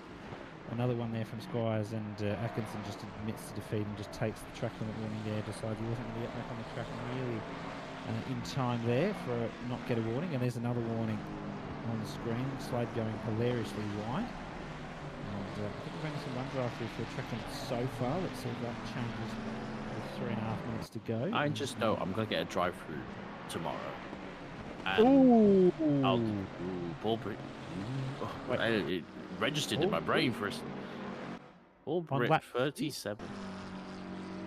That must be the tap with Atkinson. I guess so. A drive through. My goodness, they're not holding back tonight, are they? No, they are not. So that's going to be a big loss for Britty. He's going to jump a long way down. Another penalty for Atkinson. Guessing it might be for that same incident. There has been a lot of incidents in two quite short races, so I'm not surprised. The swings of the hammer get a little bit harder when this. Oh my goodness! Talking about swings and roundabouts between these two. Slade and Squires do battle again. Slade just needs to get a bit too much curve. Can't really get the power down when you've got one wheel up in the air. And the Mustang draws enough. I think if he got close enough, the Ferrari would catch him. I think the Ferrari does take longer to get up to its top speed, so kind of would prefer it to be the other way around. Spencer here in the Porsche on the back of Kidman, looking for that P24 between the Pro-Am drivers. As much as the Porsches do have their struggles here, so it is nice to see them here, and that's all I can say on Porsches. I'm sure Buller's not here today. No, it'll be interesting to see what strategy Britty takes, because he's only going to have one more lap left. He could just finish the race and just take the penalty the drive-through gives you. It's around the same time penalty that you would get if you just went through on a drive-through. So probably doesn't matter in his case. He might just go ahead and continue with this one lap to go. But that will inherit Ben Piper the win, and a Bentley. That makes me very happy. So he's a solid race from Britt, which is unfortunately that tap with Atkinson early on, unless lap 6, that might be that tap with Alice as well. It could be a multitude of different ones that Britt's been involved in. There's a car just on the outside there. It's Lloyd, I think, in the Lexus, but here we go. yes. Again. Let's see what happens here. Try to duck out the inside. That's, I wouldn't be doing that if that was me. No, it's a valid move. It's hip. We've seen a bit too much of that today, I will say. Respected each other's space a little bit. And I'm really talking on this aggressive driving myself. It looks like, so obviously Squires did come out on top and still that, but not an uncommon move to see some of the mid-engine, more snouty cars like the Ferrari and the McLaren get that sort of inside line as the front engines tend to wash wide up the inside of Busset or whatever it's called. So Stan Boscovitz now in the GTR going having a look at Zeri. Actually, I think he was ahead of. I'm not gonna call that. Anyway, yes, Zeri ahead of Stan Baskova so far. Overall, be a good set of races for these guys because they've finished pretty much in this roughly position in race 1. So may have been the most overall consistent pairing. Obviously, Piper's been doing very well.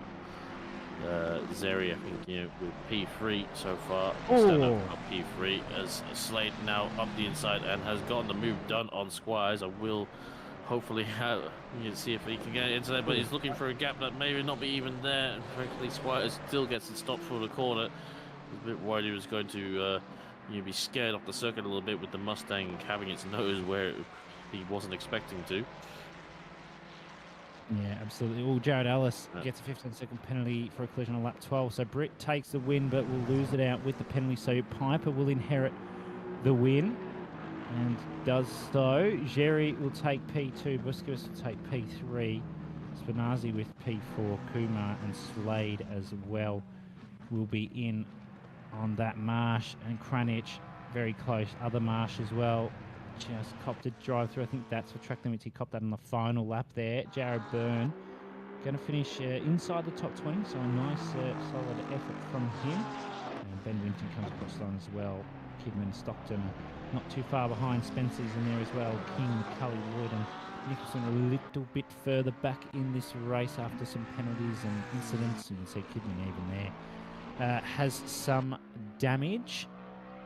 And Lloyd's got an unholy amount of damage as well, so I don't really like to see that.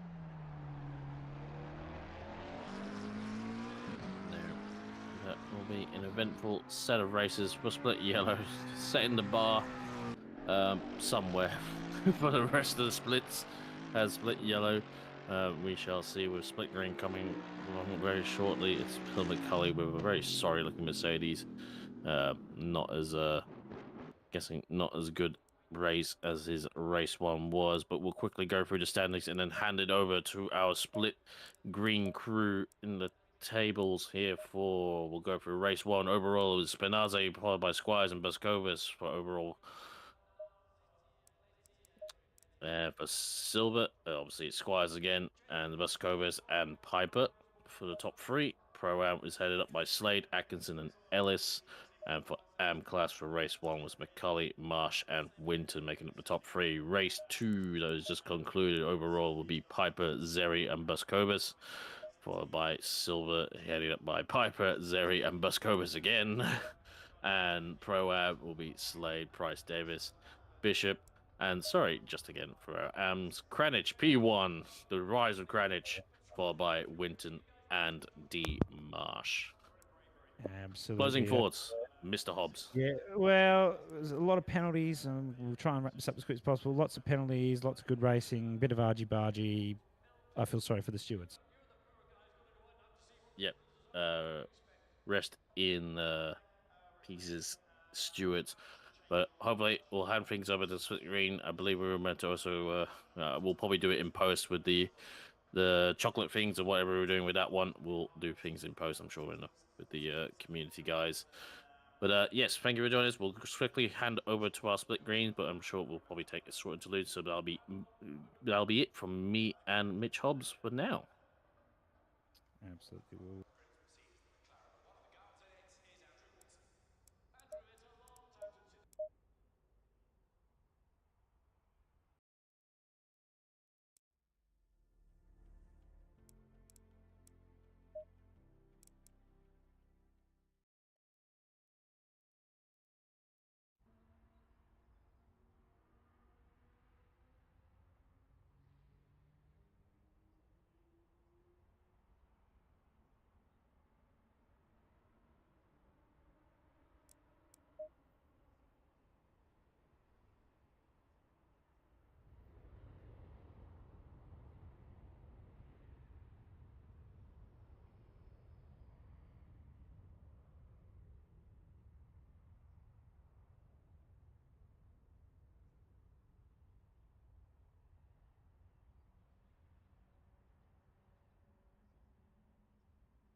And we are back here with Split Green for round 5 of the Paul Ricard Asia Pacific round here of the Simrigs Sprint Series. My name is Alexis Bold, and joining me is the wonderful JP Sneakers. How are you, Paige?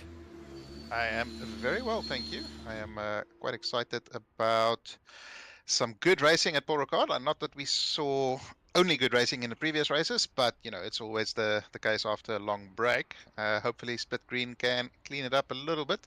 And we are, of course, also joined by Lindsay Muddle. How are we? I am very good, and I'm just hoping that Green can raise the bar a little bit after that split yellow race.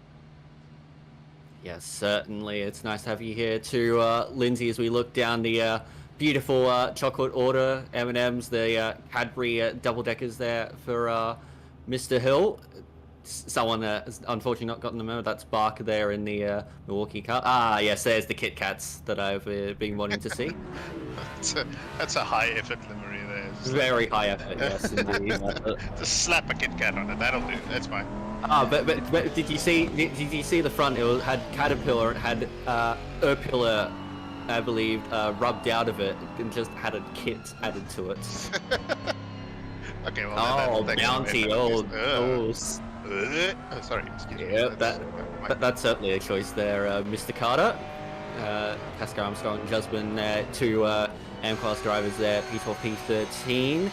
Damiano Turcolini in the ever iconic livery there, 14th. Then Paulie in 15th. Rad there in 16th with Jared King just behind there in the Shell Mustang, followed by Purcell in the 125. Oh, that's a flake livery, like that. We got Ning Chang there in P19, pretty solid qualifying from him.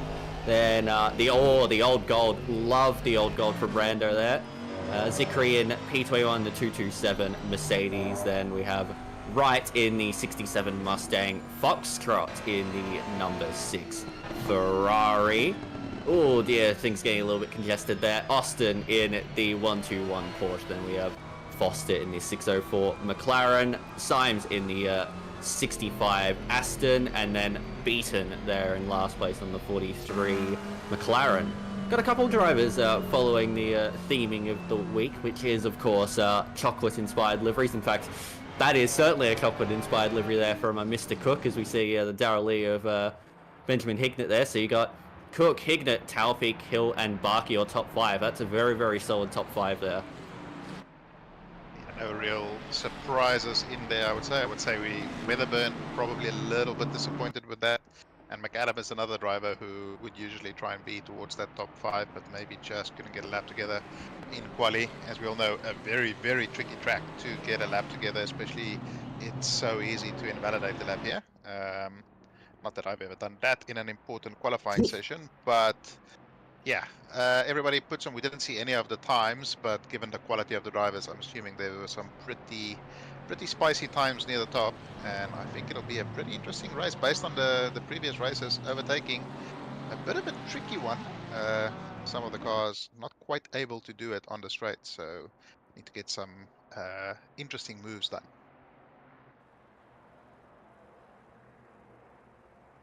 It certainly is. We'll roll on with the race start very, very soon. We've got 2 30-minute races ahead of you. After this race, we'll have a very quick qualifying to decide the drivers that do not make up the reverse grid.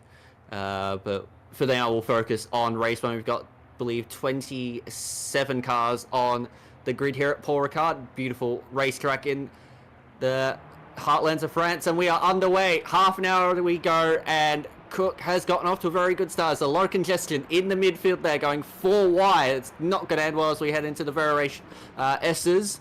And it looks like there's contact there between Taufik and Hignett, but they've gotten through pretty cleanly apart from that.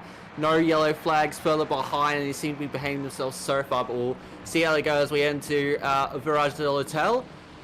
And it's looking pretty solid so far. A bit of side-by-side there between the Kit Kat livery there and Weatherburn, as that's deep up the inside. And there's a bit of contact. Weatherburn goes off the road, so he'll rejoin behind the what looks to be the Bentley there of McAdam, and continues forward. But out front, it is still Cook well clear from Taufik, Hignett, Barker, Hill, then Weatherburn, Smith, King, McAdam, and Vintner, your top 10.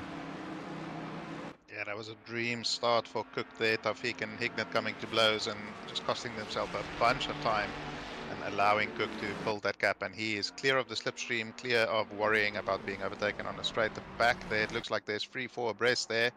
And we saw a bit of a desperate move by King into the hairpin to get... Whoa! Okay, that's maximizing the track limits. I mean, he paid for all of it, so he might as well use it. And Weatherburn has made up the position now. He's gotten past King again.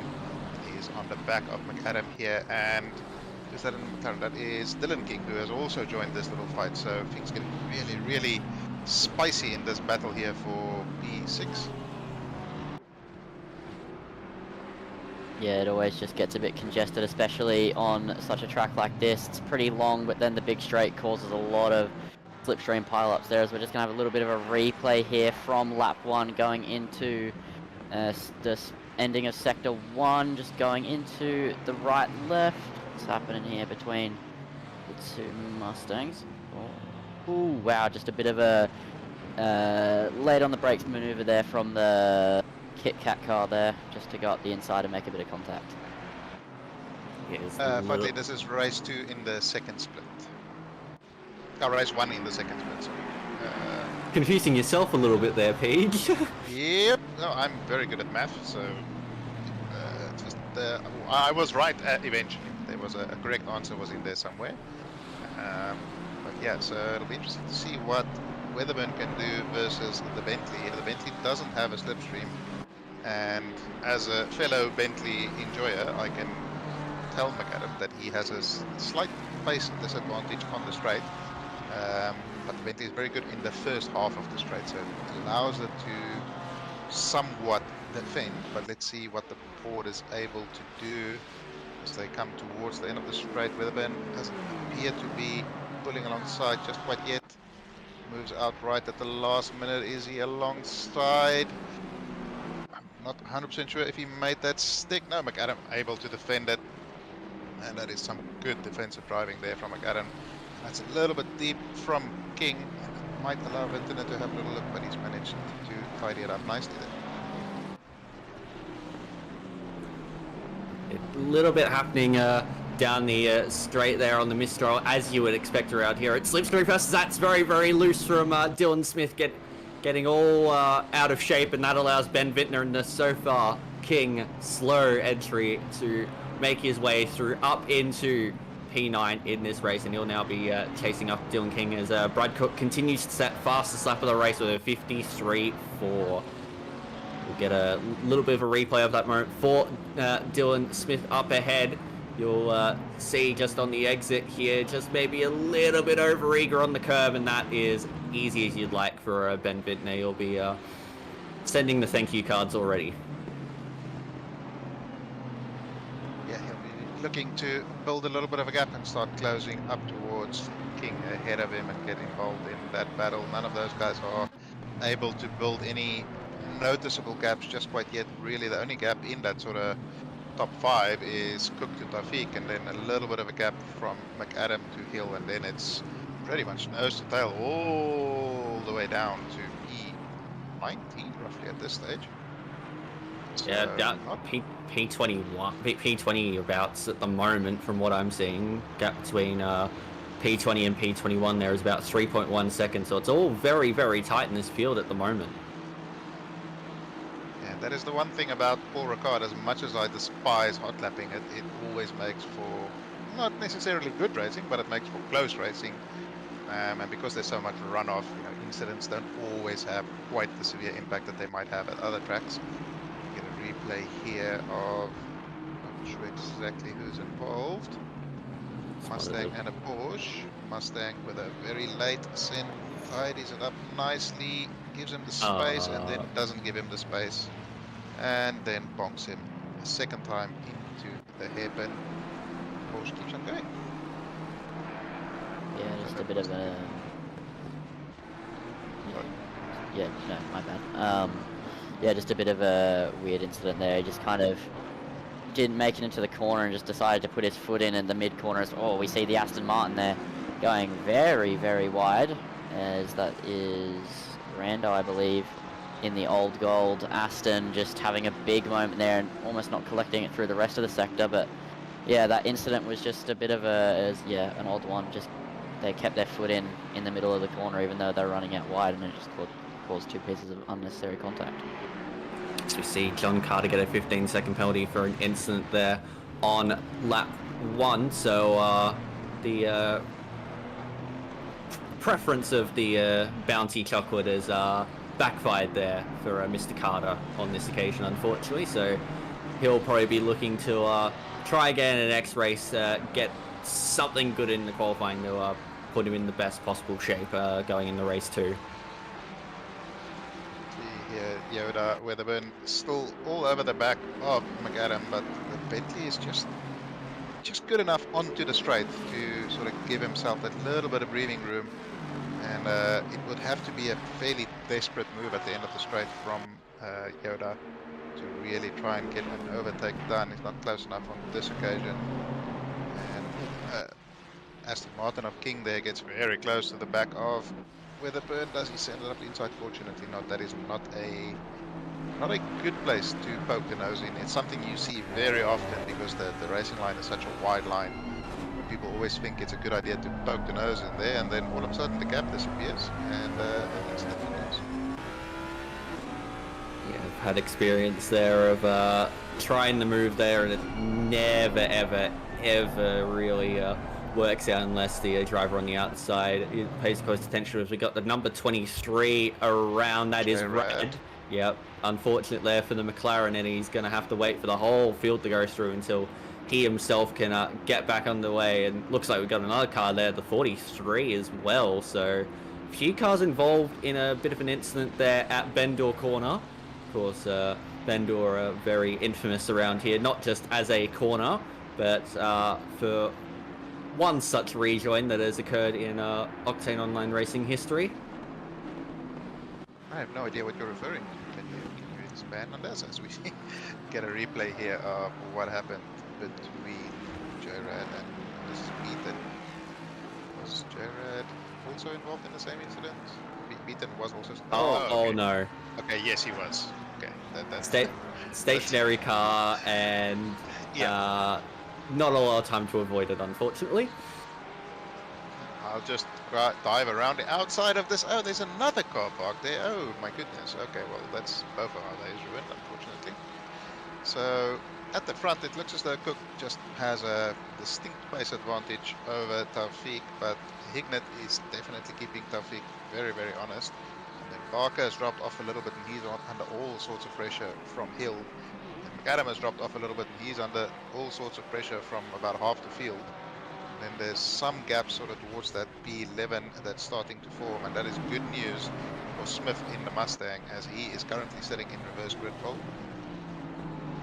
Yes, indeed, reverse grid pole being P10 in this one. So as you said, it's Smith there at the moment, and pretty much it's all these drivers that you see here: McAdam, Weatherburn, King, Vintner, and Smith, all in contention for that, with Jusman closing in as well in the background. Turcolini hovering around too, so definitely not over. I mean, we've still got 20 minutes to go in this one.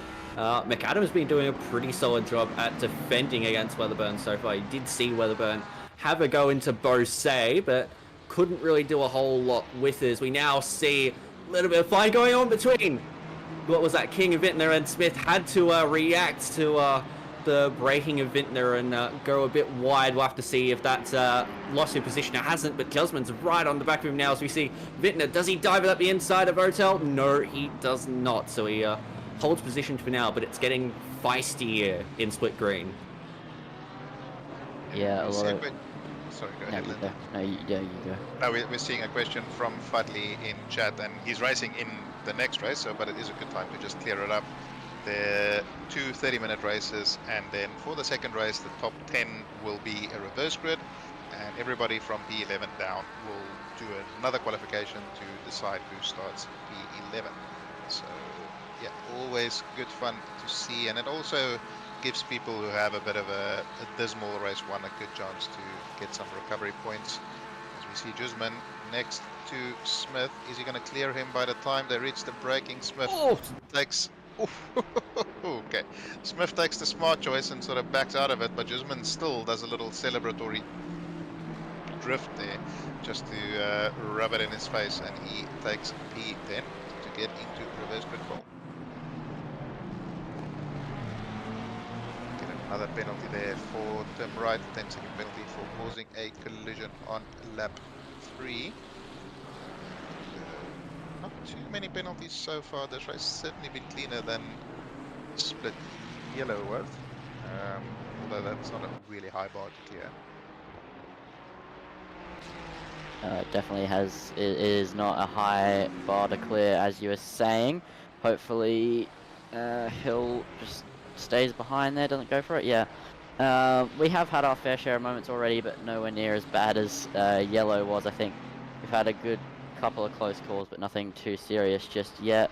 But right now we are looking at Hill chasing behind Barker, and you got to think with the Mistral being so long and both of them being in the same car, they will be able to get a move done down the straight, but we'll have to see. It all depends on the exit that Hill gets off of this long right-hander that just seems to go on forever, especially in a GT car as they now head onto the Mistral. Hill in the slipstream is going to be gaining the entire way through, and it's Ferrari v Ferrari, so there is no difference in the top end except for maybe some setup differences. Hill is closing in as they head towards the fast right passing where the chicane would be if you are in F1, but here we just have one long straight, and now you take a dive to the right. Who is going to be a hero going wheel to wheel through the fast right? Hill carries too much speed, goes off, has to see the position, and isn't able to get the move done just yet as they head through the long right-hander, and Hill just isn't able to quite get it done, just a bit too aggressive on the entry. Yeah, plenty of long right-handers around here, a little bit deep from Barker there, could have compromised his exit. Keeps Hill nice and tight to the rear end of the Milwaukee Ferrari. 13 and 14 their car numbers here. So nice and close on track, nice and close in the entry list as well, as we've got... I've never tried a Milwaukee chocolate. What is that? Is that an Australian thing? Oh, yeah, no. it's I don't know, it tastes a little bit industrial, maybe a little bit hardware. Let's drill into some more details here. Just, yeah, yes. No, yeah, I wouldn't want to sound like a tool. Oh, God. I'm so happy somebody understands. That was a brave move from Hill there. It's a very tricky corner at the best of times to go through by yourself, and to go through there side by side and try and stick it out. Take some kahunas, and he nearly pulled it off, but yeah, it's that liberal track limits when you're alone very quickly become very tight track limits when you're going that wide. So nice of him just to seat it back and live to fight another day and try a move again when he can set it up. Yeah, I can't even imagine what this track would be like if it didn't have the additional track runoff that you could use within the limits around here, as we watch Pascal Armstrong, who's dropped a long way down in this race. Started in P11, just ahead of Jasmine, I believe, and is all the way down to P18, but should be able to get a move done on Zenin Chang here around the outside, going into Scene Corner. It's going to be tight between the two. The Ferrari is holding the inside. Pascal Armstrong, much braver. I think Ning Chang just backed out of it. But, this people in the track limits just about. He had to really drift it around to get it in the track limits, but he just about did so. It is a little bit disappointing to see Pascal Armstrong move to the Mustang. He was doing so well in the Lamborghini early in the season. But yeah, it's the joy of mid-season car changes, as we see Purcell and King here ding-donging through the final sector, and the flag gets ahead for now. Will he be able to stay ahead into turn 1? You won't want any No, I'm not even gonna go there. We've got King going to the outside, go with the straight line speed of the Mustang easily through into turn 1. So Purcell will have to try again, or else he'll be risking a flaky moment. There you go. I did go there. Oh god. It's just it was always coming, wasn't it? It was just Yeah. It was just a matter of when. We should really put a bounty on the head of the one who came up with No. these punts. Yeah. Anyway, let's see what Purcell can do versus the Mustang as they come down the straight. I'm gonna hazard a guess and say not all that much given the exit that King has gotten on this lap. And it's interesting that the Ferrari matches the Mustang in terms of like top speed from what I've seen, but I think the Mustang just accelerates that a little bit better. So I'm not sure if he'll be able to really challenge him here, but I think the Ferrari might just be a little bit better through that final sector. Should allow him to close up a little bit. And see the gap there between Smith and Jusman is now a second. Last time it was 0.065, so I'm not sure what happened there, but maybe they just had a little bit of a battle and Smith dropped back ever so slightly. But King here is ahead of Vintana now, so I'm not sure. Yeah, just got the move done Okay. there through Bose, got on the brakes late, and it was a very, very nice move. We'll see a full replay of it. So you'll see Vintana does go a little bit wide, taking the conventional racing line. King takes the advantage up the inside. That is really well done. Hard to pull off there. Didn't we just say that doesn't work? I mean, Only Kings can get it done. Yeah, yes. The King gets right of way. Just the Aston Martin diff in that corner. The Aston is super grippy through that first section of the third sector. Well, and the first part and the second part of the first sector as well, as we see a yellow flag there. Yeah, two cars around 67 and a 604. Outside of... Foster is in the 604. 67, we'll have to have a look at this one. That's right, Tim Wright. Yep. What is happening here? It's into the final second last corner, I think.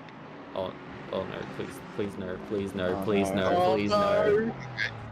I could see it coming from a mile away. Oh. Okay. Hold your brakes, please.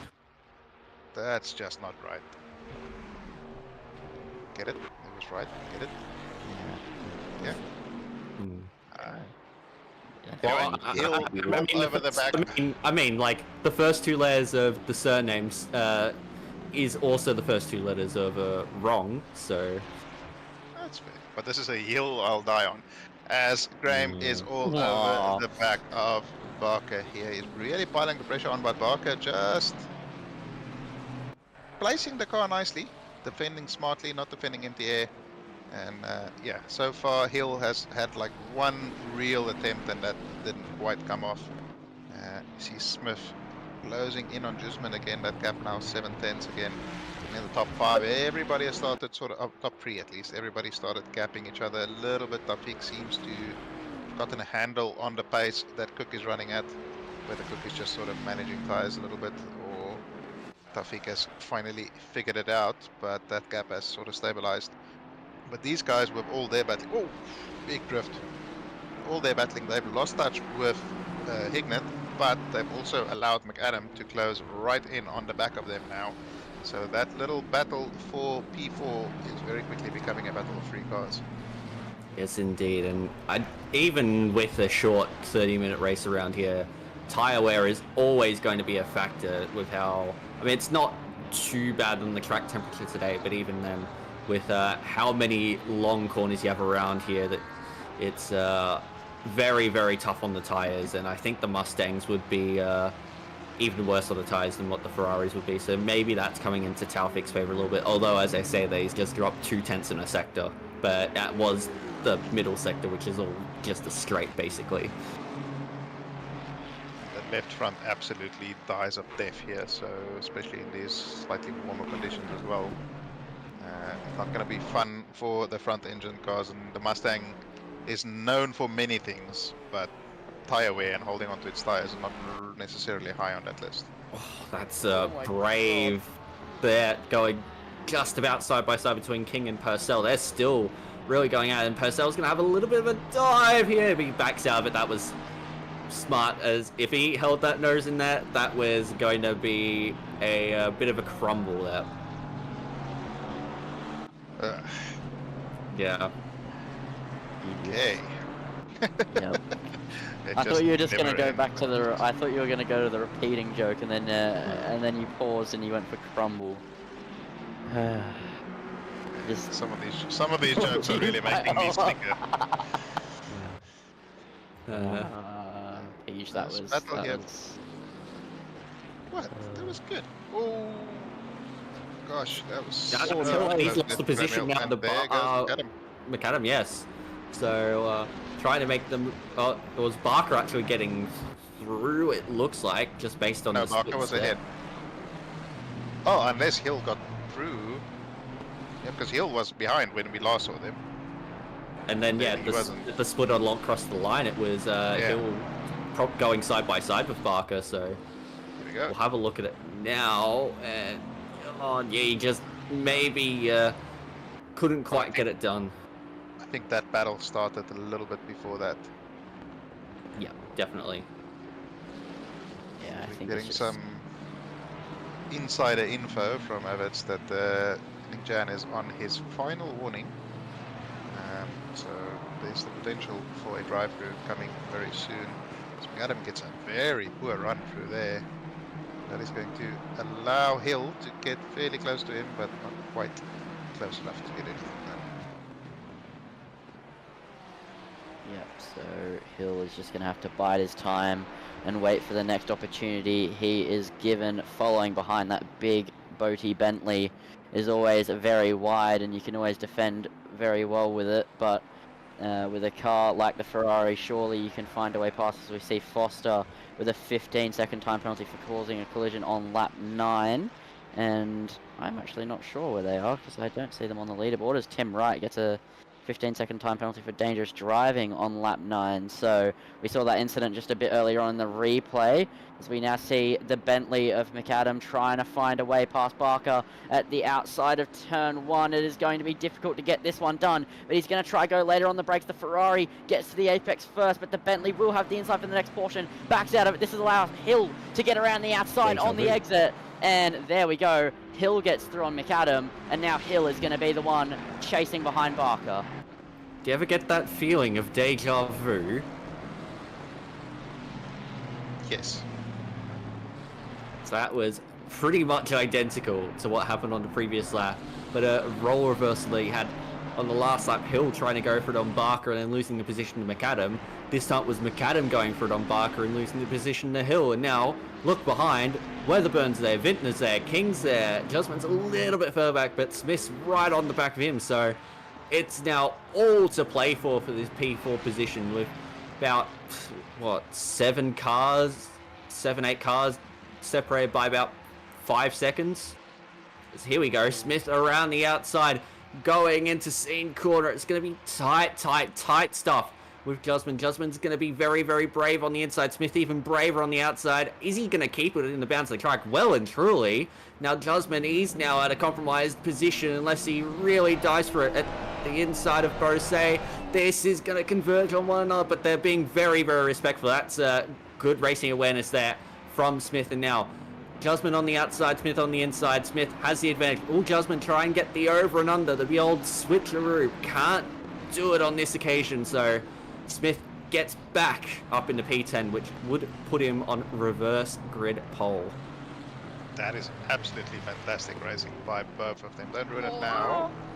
He sends it into the final corner. Doesn't give him a lot of space, but King runs off there, and as we've seen earlier, the Mustang acceleration on this main straight is just a bit too much for the Ferrari. Will he try and send it back into turn 1? He's placing the car there as if he wants to, but he doesn't quite get that done this time. Now it's going to be a return serve when they get to the very, very long Mistral straight. Can he stick close enough to potentially do something similar to what King did on that previous lap, which was a fantastic bit of racing, going side by side for a bunch of corners there, being respectful and giving each other space. And let's see what he can do as they come out of this first sector.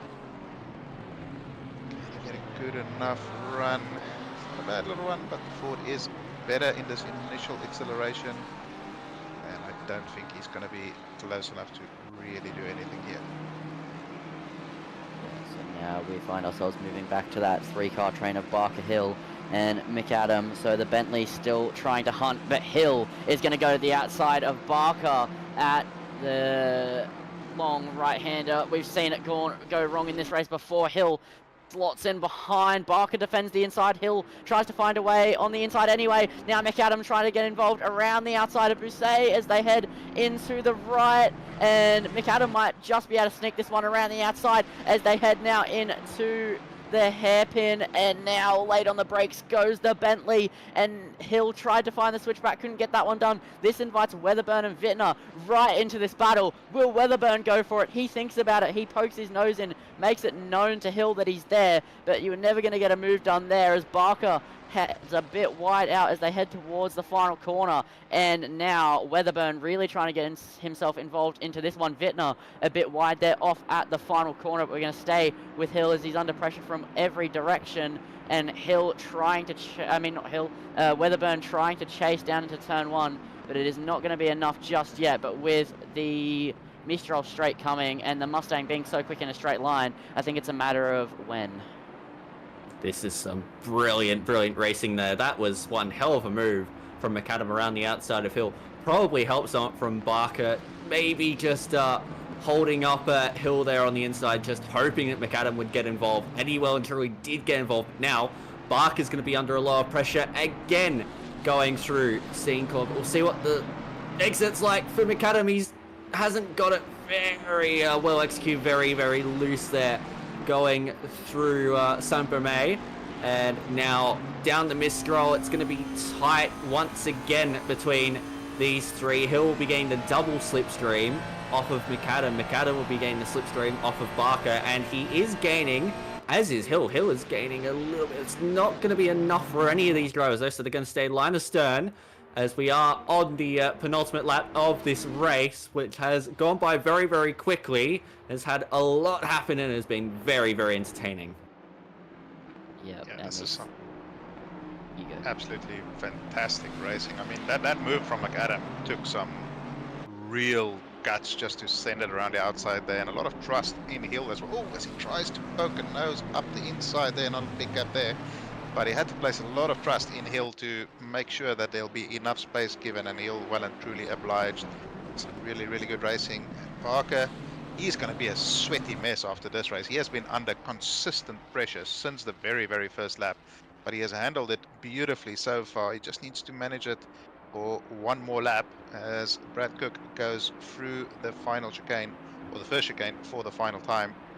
Will McAdam get close enough to Barker here to try a move? Bentley is very good in the first sector, but it does lose a little bit on the straight. He won't be able to get past on the straight, I don't think. But can he generate a move somewhere else with some more magic like he pulled off a couple of laps ago? That is the big question here, and it's all about McAdam's exit here. We've seen that McAdam struggles to get the power down onto the Mistral straight, and will we see it again here as they head through the long right-hand exit and sliding once again? That's going to put McAdam under pressure here from Hill for the second time of 2 laps in a row from the same sort of mistake.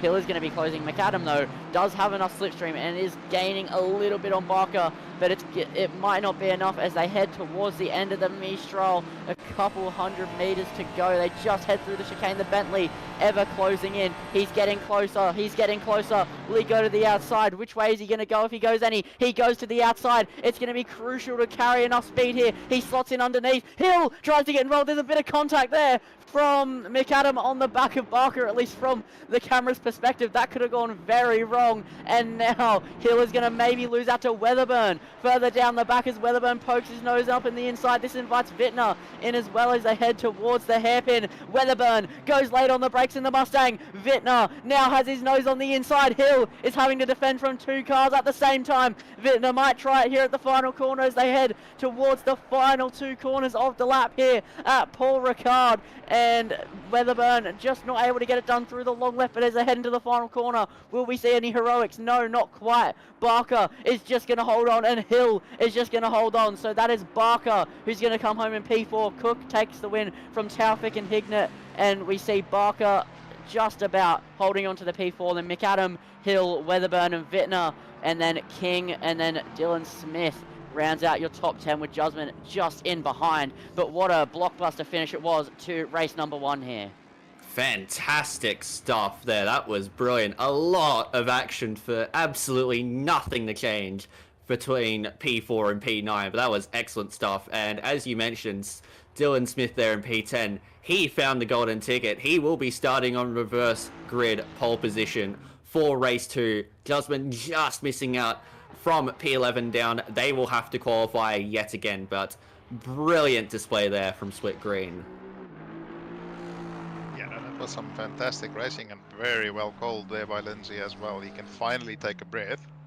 There wasn't a lot of breaths being taken in there, but I think none of the drivers had any time to breathe there for quite a few corners as well. But yeah, Split Green, couple of penalties that we've seen, but overall that was a pretty bloody special performance from quite a lot of drivers there. Yeah, I think it was. As we see, Beaton has a very beaten up car as he rounds the final. Hey! No, Lindsay, you are the chosen one. We finally won him over. Yes! Heads to the line there in the McLaren and takes P25. I had to do it. It was right there as we see Cook doing some donuts. But oh, yeah, that was get upset, a great Alexis. way Just to- let him cook, man. Yeah. Just let him cook. Oh no. Well, I mean, it's probably a good thing Cook returned to the pit lane, or else that was going to be some very melted chocolate there. But excellent race for me. Only 1.4 seconds clear of Taufik. So Taufik may be handling the tyres a little bit better as we'll take a look at some results. It was Cook with the fastest lap from Taufik, Hignett, Barker, and McAdam. There, your top 5. For your silver class, you had Smith, then King, Turcolini, Purcell, and Wright. Your Pro M class, it was King from Carter, Pulley, Zikri, and Rando. Then in the AM class, we had Jusman, Pascal, Armstrong, Ninchang, Austin, and Symes. Your top 5 from all the classes. Well, good race. Let's do it all again, shall we? Yeah, we get ready to reset and go again with a reverse top 10 and then a little qualifying session in between race 1 and race 2. And with a reverse grid, obviously it shakes up the order and creates a couple of different elements with faster drivers trying to find their way through from starting at the back of the top 10 instead of the front. It's going to be crucial to see whether Cook is also able to overtake and not just lead here at Paul Ricard. We saw Cook was able to race at Silverstone, but racing at Paul Ricard is a different thing completely, and it is very tricky, and making overtakes here at the best of times can be very difficult. So that's a crucial factor there from that top 3. They didn't really have to do much racing in race 1, so their ability to get through could be a bit hindered. Yes, indeed. As we look on with Damiano there in the 844, I've actually found the original source of the little logo that he uses on the car there. As I've been looking into many little details about traveling within Japan, and that I believe is Yamato Corporation, who perform baggage transfers within Japan to different hotels around different cities, if I'm not mistaken. Are you talking about the Green's livery? Yes, with the logo on the car. They have a whole essay from Turcolini detailing his livery in full. Oh, beautiful. Just quickly find it while we wait. So we've got 10.5 minutes left in this qualifying session. It is a 12-minute qualifying, and the drivers who are starting on the reverse grid, who won in that first race, who are starting from a reverse grid P10 and P9, have just a little small unknown driver to deal with in Fudley Ruckmat in this race. So it's going to be turn to 11, I feel, for race 2. As we watch Damiano get his first lap in qualifying underway. Yep, so getting a good turn 1 here is crucial as Turcolini just gets it towards the apex, points the car, and getting tyre temp around here isn't particularly easy on the outlap, so your first flying lap isn't normally the best of your laps as they head down into the second chicane, braking very late, just slide it in on the entry, third gear, then get it down to second, hold it left, and then get ready to tip the car right over the top of the curb, and now power down all the way through the exit. You got to be careful here just to lift off, and then back on the power. We saw Mick Adams having traction problems there in the first race, and now onto the long run down the Mistral. This is where the Porsche isn't particularly the fastest, but it isn't the slowest either, and I think a few cars are definitely held down in a straight line, especially around such a long straight with Paul Ricard. So now you head towards the fast right-hander. You've got to be fully committed. We saw it several times in race 1. Get onto that left-hand side curve, just a lift, 6th gear, and then pick up the power. Just stay within track limit. It's very tricky to stay in, but Turcolini manages it on the limit. And now through Bousset, just hold it tight. Don't do a Charles Leclerc from 2022 and go off and sliding to the left. And then now into the long hairpin of Bendor, and just now get the power down, stay on the edge of the curb, keep it within the track, and then flat out through the right, dab of the brakes here, trail it in to the first apex, and then cut across to the second apex, get it down to second gear, and then flick it in for the final corner of the Virage du Pont, and then now run it straight to the line, up the gears, and that is a reasonable lap there from Turcolini. He will not be disappointed with it at all. 1 minute 54, 5 dead. Yeah, pretty solid lap there from Damiano, and Lindsay, you seem to be getting mugs there and chat a little bit. You've got a lot of praise, but praise for someone who hasn't practiced. Would you like to elaborate a little bit on that, Mr. Muddle? I haven't. Hold on. I need to get the stream up now. Oh no. Wait, no. Just tell me what's being said because my YouTube is. Oh yeah. So you got Toto, also known as Nathan. Oh my God, Fudley Ruckmat. Not Nathan. Oh, wow. Fudley. 53.245. Ruckmat? Oh my Lord. He wants payback for Silverstone. He wants revenge of his own mistake. He wants that P11 to P1 story. Yeah. So what's Nathan yapping about now? Nathan's always. He's been mentioning how much he's been questioning somewhat how much you know, but also giving you some praise on your commentating, despite the fact you haven't practiced. Yeah. The summary would be good commentator, bad at practice. Bad practice. Yeah, no, I haven't done a single lap of Paul Ricard yet. Oh, JC also with the muddled that up. I mean, I don't even know what commentator it was, but a few seasons ago in sprints at Kyle Army, I was leading Silver Class. I won the race, but I had one little mistake at the fast right, and the commentator came up with the exact same thing, so I can't escape it, guys. I mean, it writes itself. I know it writes itself, but I've heard it every single day of my life. Well, you should stop muddling it up then, pretty much.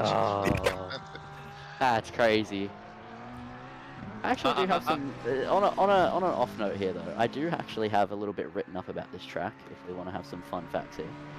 Oh yes, of course. You always seem to have quite a few fun facts to sprout on us in the F1 series. Of course, we'll be going off to Sao Paulo in Brazil on Sunday at 6 p.m. Australian Eastern Daylight Savings Time.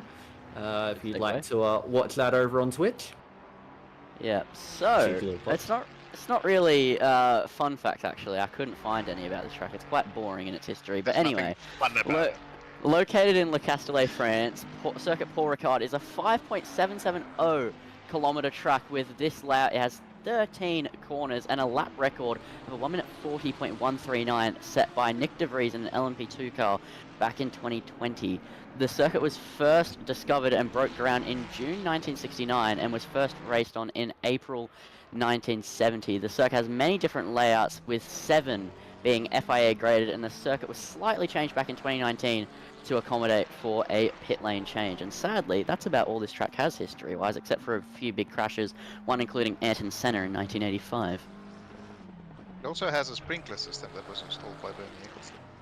Oh, yeah, that as well. Average Bernie Eccleston moments. Yeah, we're seeing a lot of being called out by Abbots, which is big talk for a man who Alt-F4'd his race. I mean, it's just like... Jared always has so much talk, okay? But big talk for someone who was upside down at round 2 of the OR F1 Legend Series. And at Bahrain, which was round 3 of the OR Legend Series, he just spun off at the exit of turn 10 and on the last lap, mind you. Yeah, last lap, bottled what was a great race from him, thrown it all away. He's the biggest bottle job in all history. Now he's also F4ing. Like, I don't think he has the ground to speak on here. Shots are being fired here in the Octane Online Racing Simrigs Sprint Series. Of course, this series is sponsored by Simrigs. If you are an Octane Online Racing patron, you can get a cheeky 5% discount on all your goods and services at Simrigs. They do a fantastic job at serving the sim racing community. And we're about to see another fastest lap here from Fadli Reichmatt. That should easily be P11 grid slots for him.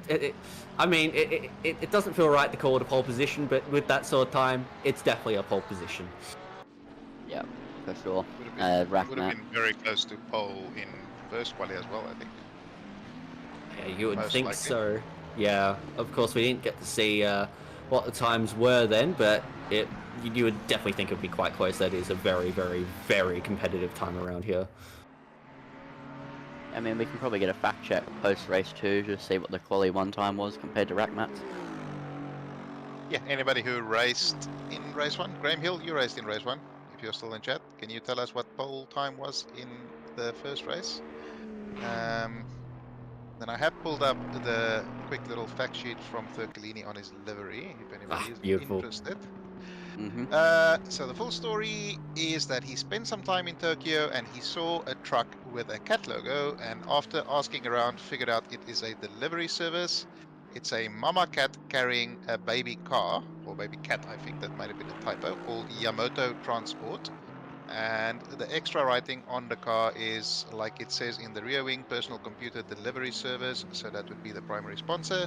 The overall color scheme is a sunrise at the front and night sky at the back. The actual stars are real and are from the constellation Pleiades, or Subaru in Japanese. And he added some sakura flowers to the front of the car, imagining that the car is driving through a wall of flowers. Each flower and petal were placed on the car individually. So that took a little bit of time, apparently. Wow.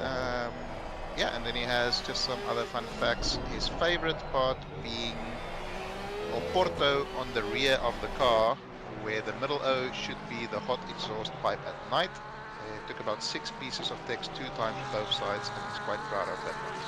I'm not sure if that is still visible, but yeah, those are some fun facts about Furkelini's delivery. Beautiful, beautiful. Damiano here. He also has a "I'm sending it" under the rear wing. Yes, I did notice that.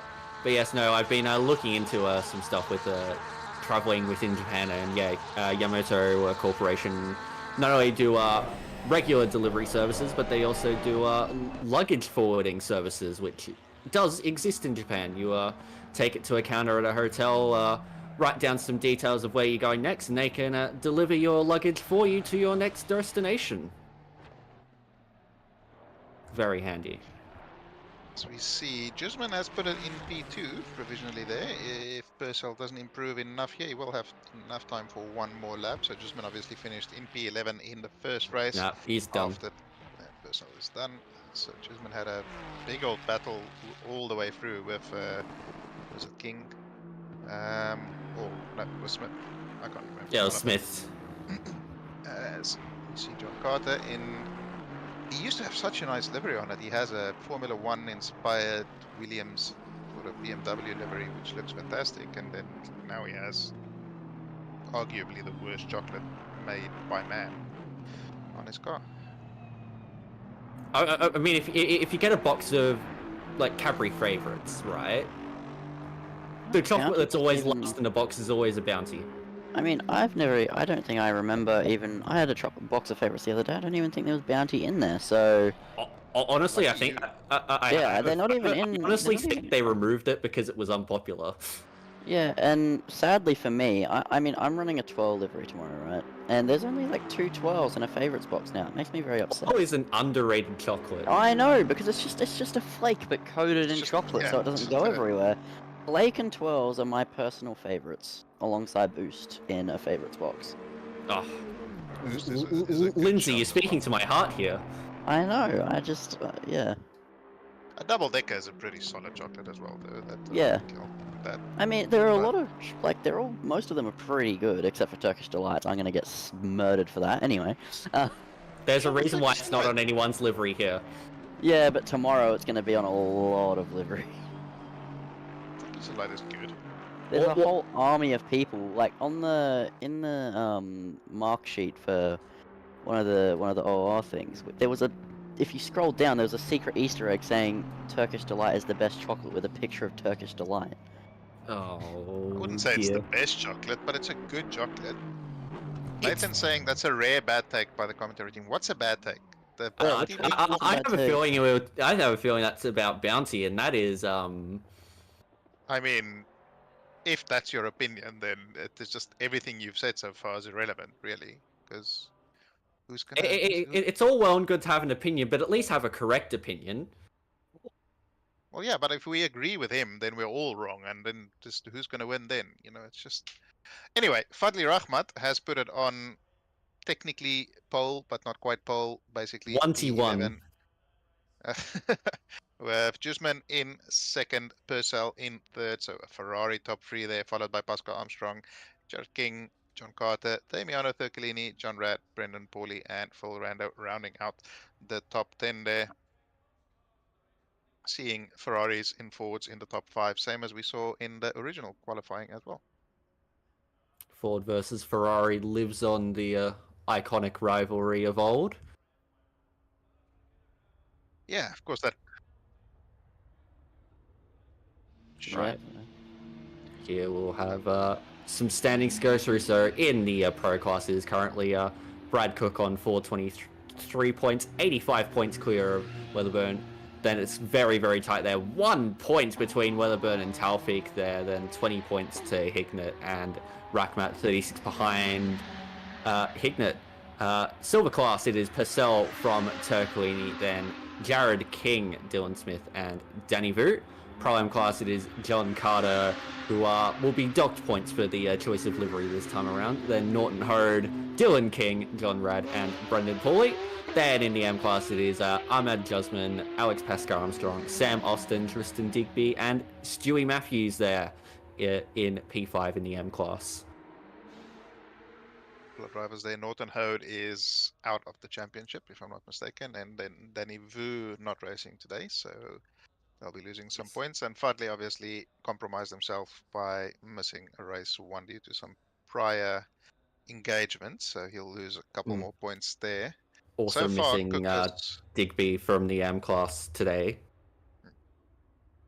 Yeah, so far this season, Cook has just been there or thereabouts every single race and getting solid, consistent results. And that's why he has that little bit of a comfortable gap at the front. And the rest of the drivers are just sort of, it's very similar to what's happening in the Formula One. The other drivers taking points away from each other, not allowing them to really catch up with the leader of the championship. Not that there's any McLarens in this race. That's near the front, so it should be fine. Yes. A Okay. very heated conversation in the F1 chat, I'm sure, from the Lando past few Norris could days. start a car, it wouldn't be a problem. Anyway, Yeah. All I'm going to say is, F1 fans have a thing with just grabbing statistics out of nowhere with no context and just placing them there for display as we get the formation lap underway. We'll see Dylan Smith go to the front of the field. We'll see the top 10 from last race reverse, then we'll see the rest of the grid take off. It will be a little bit of a mess to get things started off with, but once all is sorted, we'll be in good shape and can get this formation lap going. Yeah, and I mean, I know we already talked about it on the first lap that we did, the first formation lap, but that Kit Kat livery, that is just, it is so much effort. Like, I can't imagine how hard Smith must have worked for that. It's got Ferrero Rocher on there as well. Yeah, and Ferrero. Beautiful. I mean, shout out to Ferrero's, to be fair. But I mean, it must have taken him hours to scribble out the Caterpillar logo on the front as well. It probably would have taken him hours to deal with the potential contract issues. Oh, we got the birdie beetle on the back too. Wow, he's got it all. Underneath, he's got the Kit Kat chunky on the back. The superior Kit Kat, I think. I mean, Kit Kat Milo though. Do you ever have Kit Kat Mint Aero in Australia? We had that in Thailand recently, and that was absolutely goat tier. I mean, it's only been more recently that we've been getting more varied Kit Kat flavors. I know, like, looking like a few years ago, you would have only had like the regular milk chocolate one for the most part around, but definitely getting a lot of different flavors one. Now, I think one that I do keep an eye on is the Kit Kat Gold. Very creamy, like caramel sort of flavor. Beautiful. Haven't tried that. We had one recently, which was butter popcorn. Kit Kat butter popcorn. That was quite interesting. It sounds interesting. I don't know. It's either good or bad. I feel like it was good. It was good, but it was weird. It was a bit of a mind. I feel like that's something Americans I feel like would really like, because they mix popcorn and chocolate a lot. Do you have Kit Kat ice cream though? Oh yeah, we've got Kit Kat ice cream. Yeah. What white Kit Kat ice cream? They're like the. But you know what's better than Kit Kat ice cream? Milo ice cream. Milo ice cream is pure heaven. Julian Gray, who I think, if I'm not wrong, is based in Japan, so he'll get an absolute cluster of different bucket load. Yeah, they have an actual Kit Kat shop there, don't they, or something that just has like a couple of hundred different variations. Yeah. Wasabi flavored Kit Kat is unexpectedly good. What? Okay. I would actually want to try that. I'm gonna put that on my to-do list for Japan. I feel like I'd end up like Mater in Cars 2 and just like be dying. Anyway, slightly less controversial note, we are about to get racing here for race 2. Dylan Smith leading them away. King is a little bit behind him. He's going to regret that as the race gets going. And that's a Ferrari in the back there with a very good jump. Vintner is side by side with King as they come down into turn 1. McAdam, little boop on the back of Vintner. They are free wide there. Oh, Barker into the side of Hignett. Barker's around. That's Cook around. That's big implications for the championship potentially. I think we may have a safety car. Whoa, watch the rejoin there by the McLaren. Yikes. Oh, wow. Yep, safety car deployed, and wow, that was an interesting lap 1. We just saw, I believe it was Barker who had a spin down at turn 1. We have a replay of it here, so we go down towards turn 1 on the start. We see Dylan Smith get a good getaway, but we're going to look back to that black and red Ferrari of Barker as they head down into turn 1, just a bit late on the brakes, and ends up alongside the pink Ferrari, spins it around, and we have Cook also spinning it around. And there was just a big pile-up of cars trying to dodge, other cars spinning, other cars braking, other cars going off and then rejoining. It was just a massive pile up there, as now we have a bit of a different perspective on that turn 1 incident. So we also saw the purple Ferrari of Hill getting a bit aggressive there, and then the pink Ferrari is able to catch it back around, and yeah, it was just all over the place there. Yeah, definitely a mess going into turn 1 as we continue to look at the replays, you can see, yeah, just maybe a little bit aggressive there from Barker. Unfortunately, it just turned into a bit of a mess from there, which included our pro class leader going around. There was mentions of him being there or thereabouts. Unfortunately, he was there or thereabouts in all the wrong spots. So that means he drops all the way down to the back of the field. And now our order is Smith from King, Vintner, Weatherburn, Hill, McAdam, Jasmine, Taufik, Purcell, and Rad. So plenty of changes going on in the top 10 and even further down towards the pretty much whole rest of the field, really. But safety car will be coming in, and it looks like, has Smith gone for it? No, you won't be allowed to go yet. You'll be allowed to go in the final 2 corners or so. Yep. Yeah, there you go. He's just backed off. It just looks like he broke clear, or it's going to be... these drivers have to be a little bit careful here, getting onto the back of the queue. So we'll watch Smith roll away out of the final corner. In fact, it looks like he may... Yeah, he's going to go out of the final corner with the exit speed, and he's gotten a very, very good exit compared to King. So he should hold P1 from Kingdon, Vintner, Weatherburn, Hill, McAdam, Jasmine, Taufik, Purcell, and Rad. They're all spread out a little bit, but we'll get plenty more action as they run towards turn 1 and through sector 1 and onto the Mistral straight. So this is a good reminder for anybody who's watching this, who's learning how to drive or learning how to be a better race car driver, is do not win the race on turn 1. No heroics into Zandvoort, please. Exactly. You can certainly lose it if you're not careful.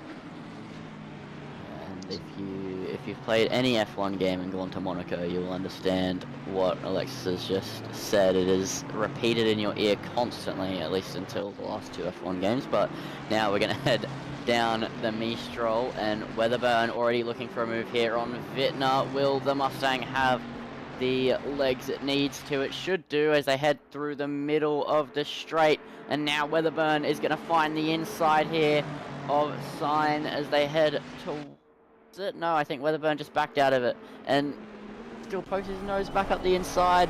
Maybe just a bit conflicted on whether to go for a move there or not. Looks like he had the slipstream, but couldn't do anything with it for once. The BMW with the straight line speed, but Weatherburn maybe sticking his nose in there with Vintner going a little bit wide through Brosay, but couldn't do anything with it. Now he's going to have a dive up the inside into Bendor, but again, cannot do anything with it there. So now it's going to become Vintner going on the attack against King there in P2. The 91 Aston Martin doing nicely in the Pro-Am class, of course.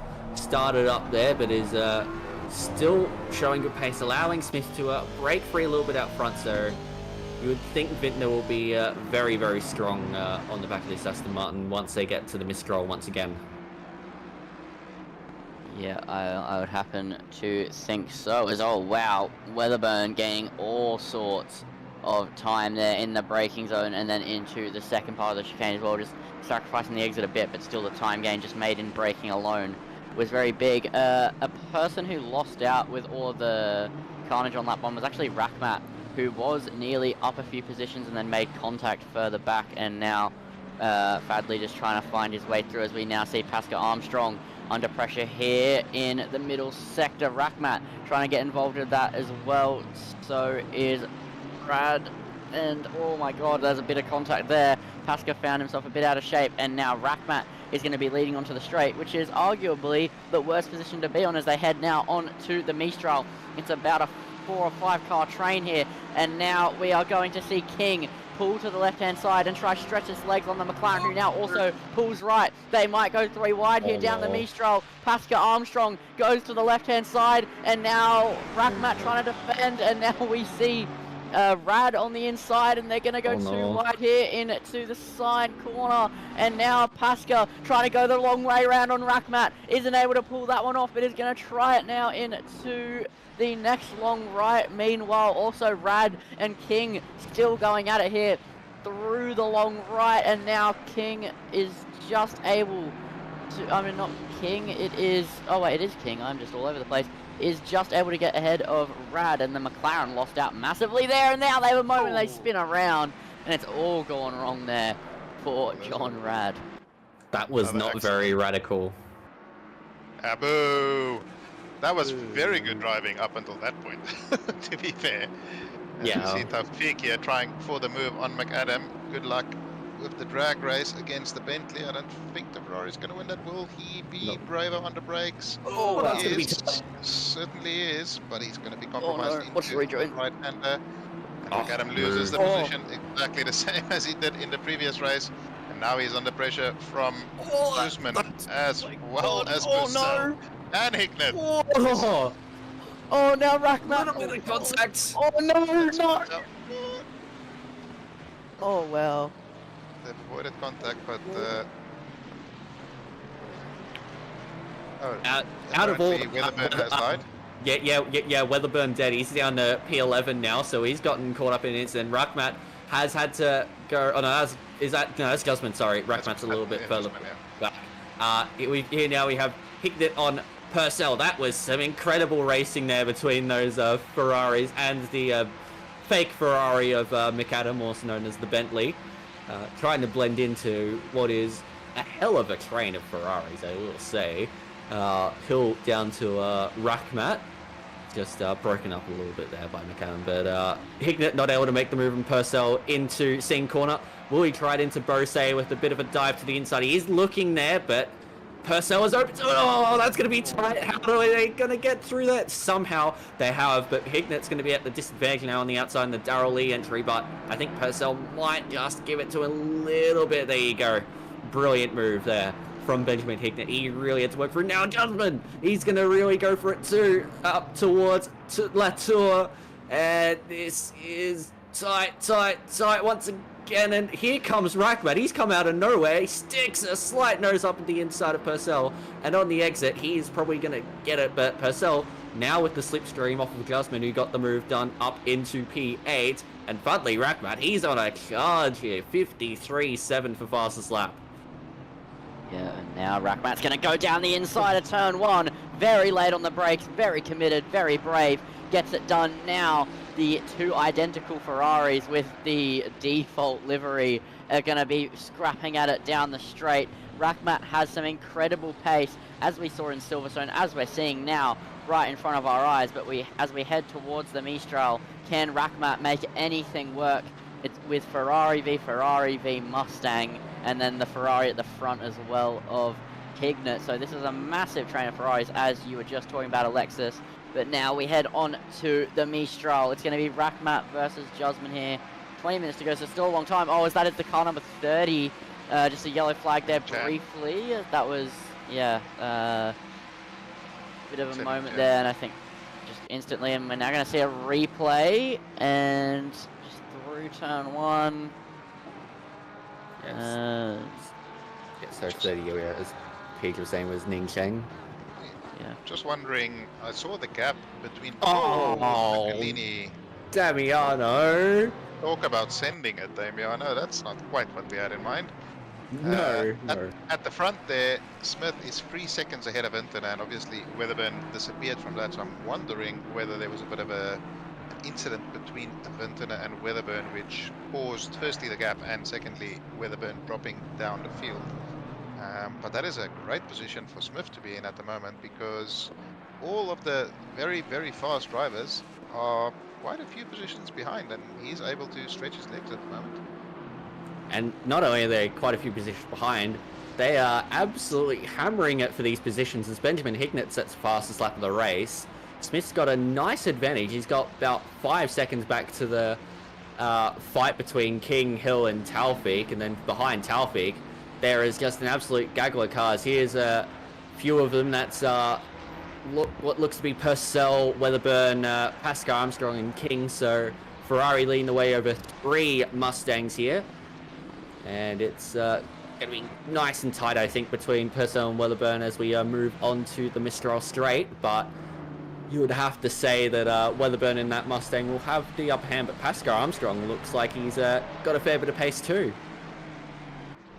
Yeah, Pascal Armstrong with that red little badge next to the name, certainly keeping a bunch of these pro drivers very, very honest here. Let's see if Weatherburn is able to get a bit of a run. I think he got a very good exit out onto the Mistral, and he's quite a long way behind Purcell here in the flank Ferrari. I don't think he's going to be closing in enough to do anything, and at the same time, Pascal Armstrong not really closing in at all as well. So Linus then they go into Cygnus, however you want to pronounce it. Seen Weatherburn taking the scenic route there, and not really adhering to track limits, but he manages to slot in nice and safely.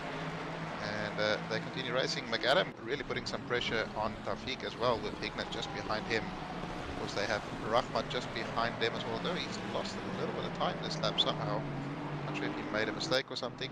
Might be carrying a little bit of damage from lap 1 as well. But at the front of the field, Smith is still building a gap, and this is looking very good for Smith in that Ford Mustang at the front of the field. Yeah, indeed. You mentioned Taufik and McAdam going at it, and yeah, I've seen that position change up a fair bit, and as you say, Reichmann's fallen behind. He's just set fast lap of a 53.3. That is pretty much identical to what he did in qualifying. Absolutely fantastic. Yep. He's getting warmed up, is what you're saying. Oh, yep. There we go. After with the drive-through, that I think that was always coming. Yeah. The driver that was involved in that, Brad Cook, he's come from basically the back of the field up to P17 so far, with a bit over half the way to go. He could really fight if he can fight his way through some of the midfield.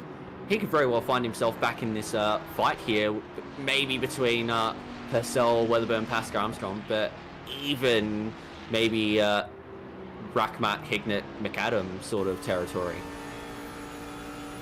Yeah, sure, he definitely has a pace advantage over most of the cars ahead of him, but as we've seen, overtaking isn't quite as easy, even if in the Mustang and some of the cars that are faster on the straights, it's really, really tricky to get a good enough run onto the Mistral while following a car closely in terms of getting a run. So overtaking has been a bit more challenging than we would have expected. That's a big old drift from Hignett, or is that Netcode? No, look, it was Hignett at least, but it was some kind of loosey-goosey moment. Not sure what it was, but either way, the car got loose.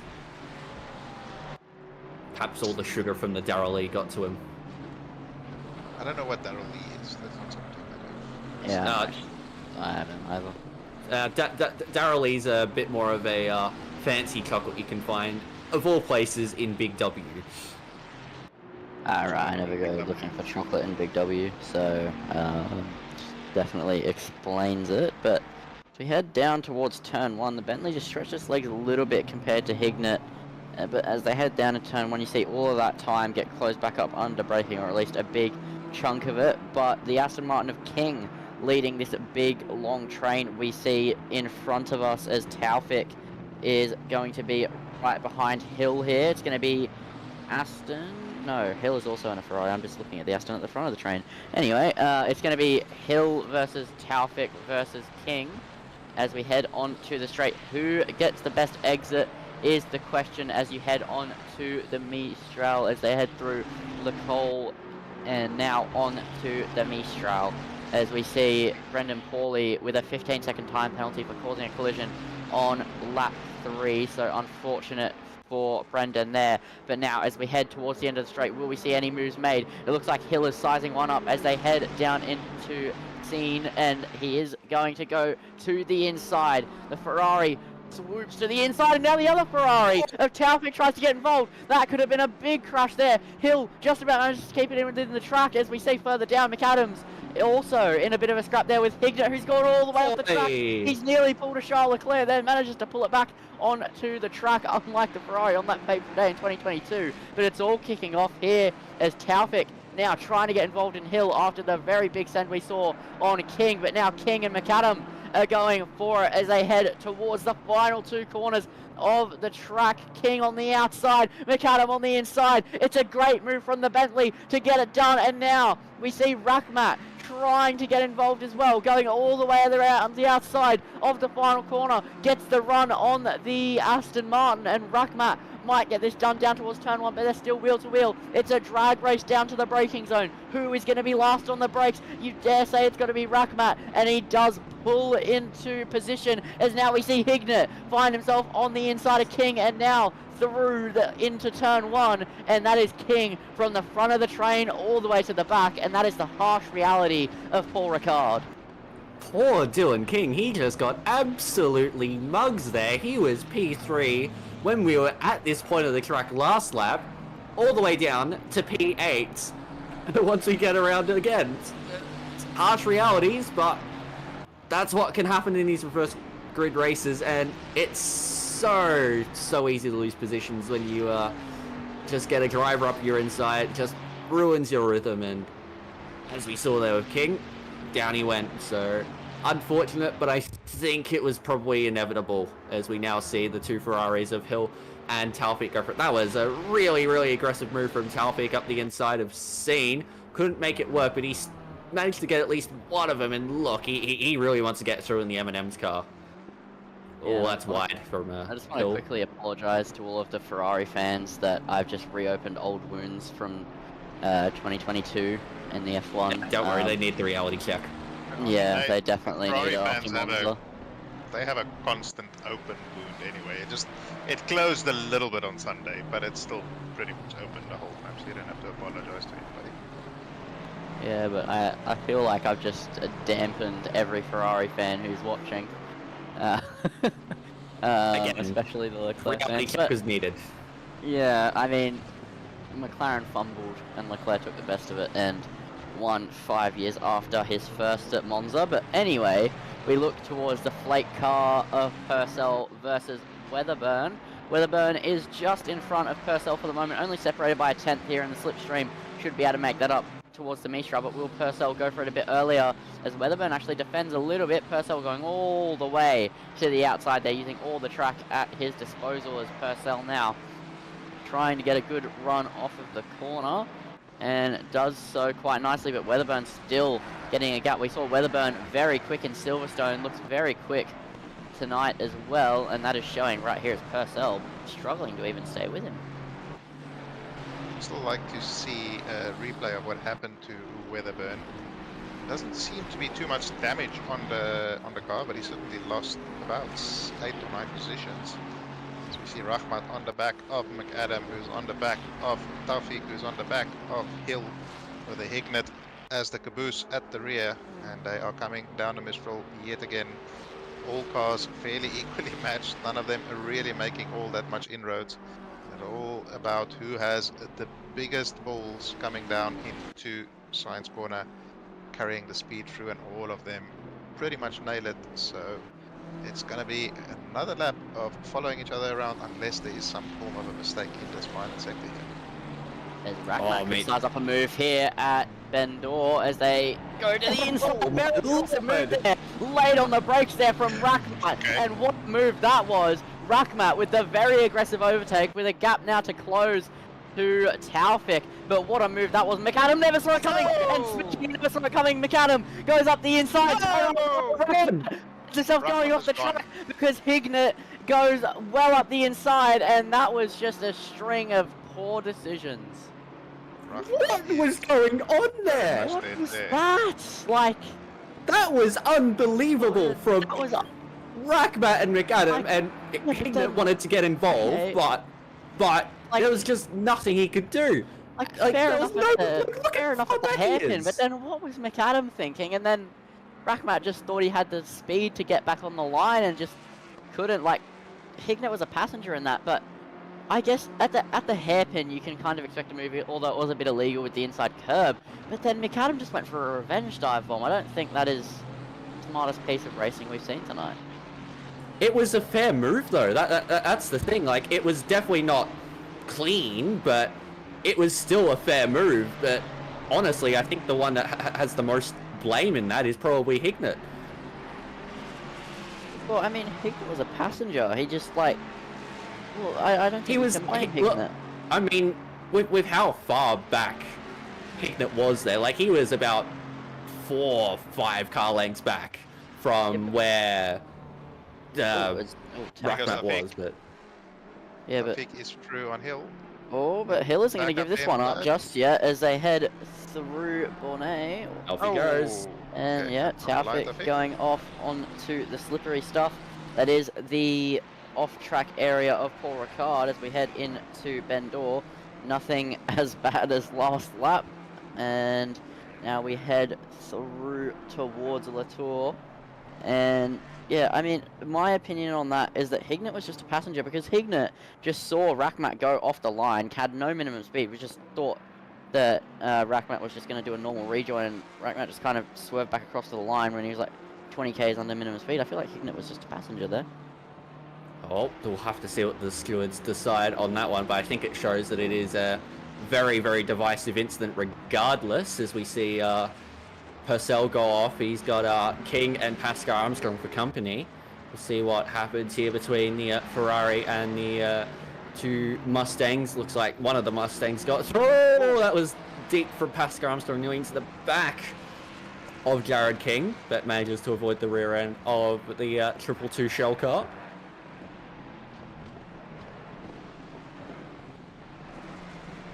Yeah, certainly some excellent racing from Split Green. Some not so excellent moves that we saw there, but I mean, so far on balance, the racing has just been great so far.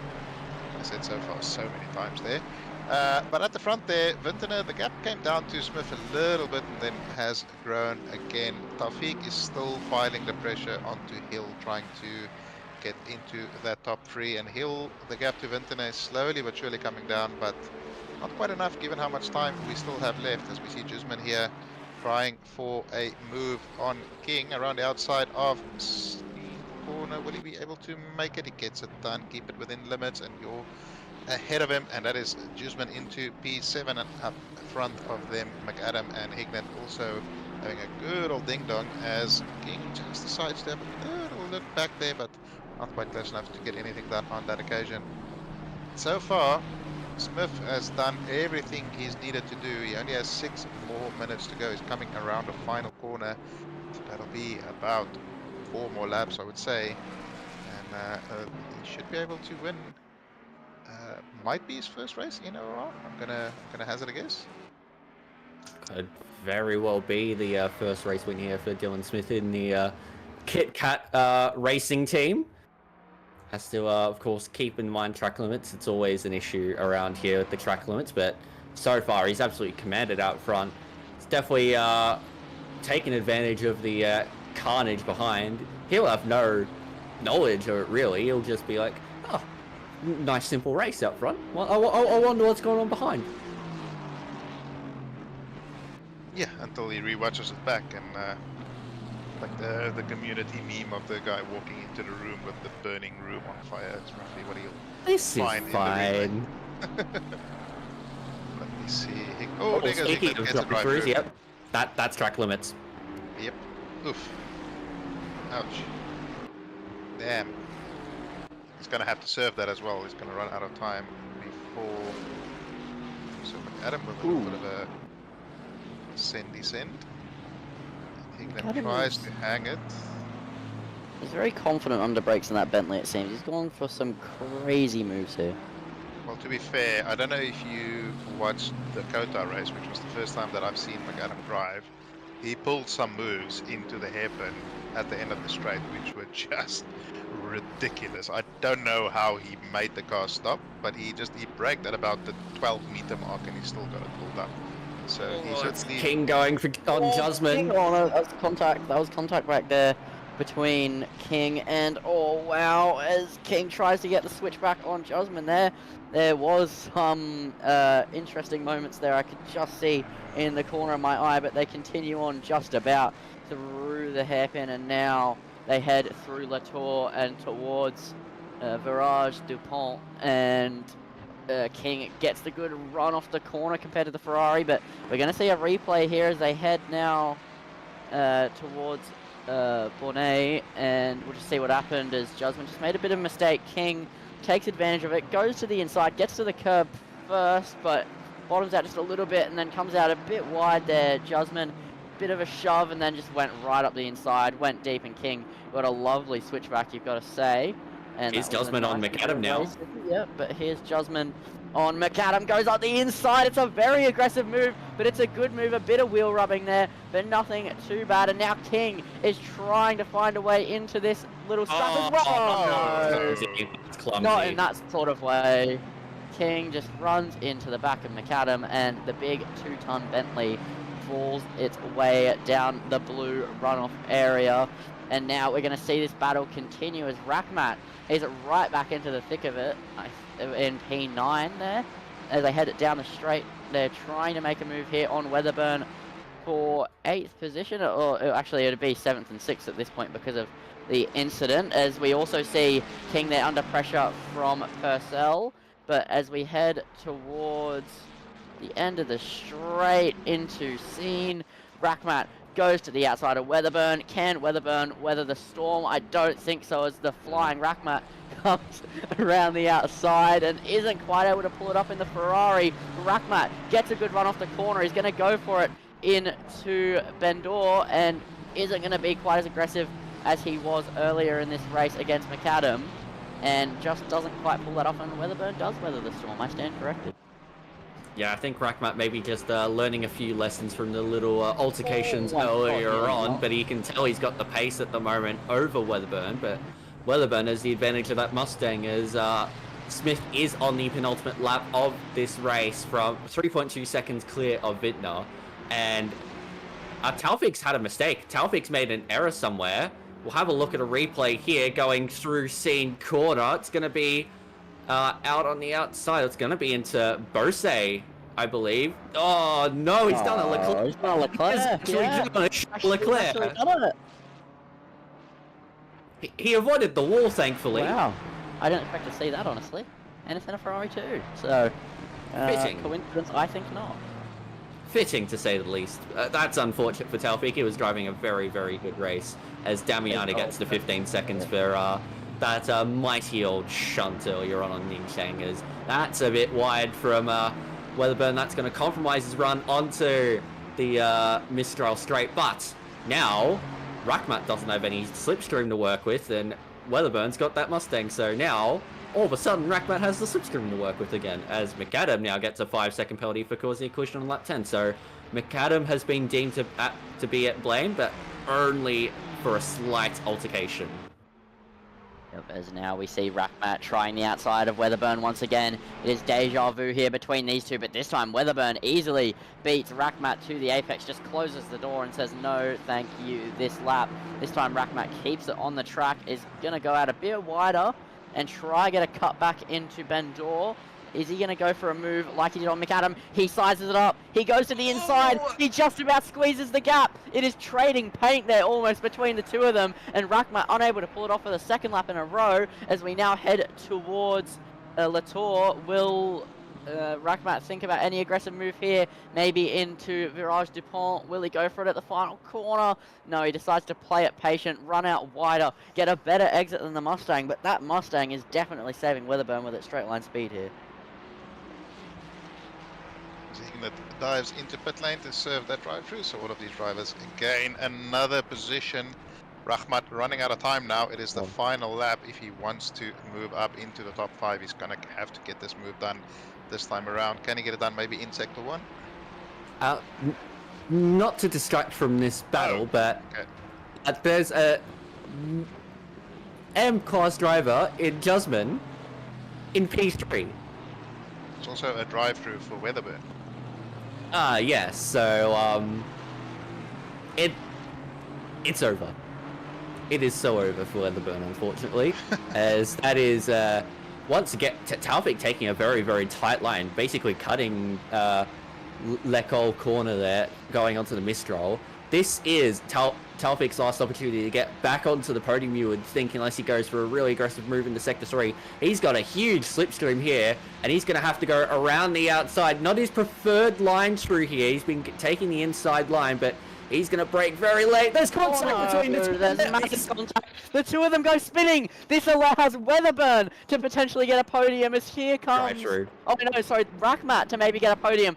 Rackmat has got to clear Weatherburn here, and I think Taufik was just able to rejoin in front. Weatherburn defending for his life, but Rackmat is going to try it one last time at the hairpin. This is the time to go. He goes to the inside, and with that drive through, Rackmat was hoping to take advantage of Taufik's incident. Isn't quite able to snatch it here, and I think Taufik will just hold on to the podium, but Rackmat nearly with a stellar attacking effort, and he's still going to continue to try it as we head round the final corner for the second race in a row. As there's a bit of follow-up antics here. King gets spun around by the other King, but now we cross the line. King had a moment there with the other King, and now to the line, McAdam makes the best of that. So Dylan Smith is your race winner in race 2, followed by Vittner, and then the leaderboard went up and I can't remember.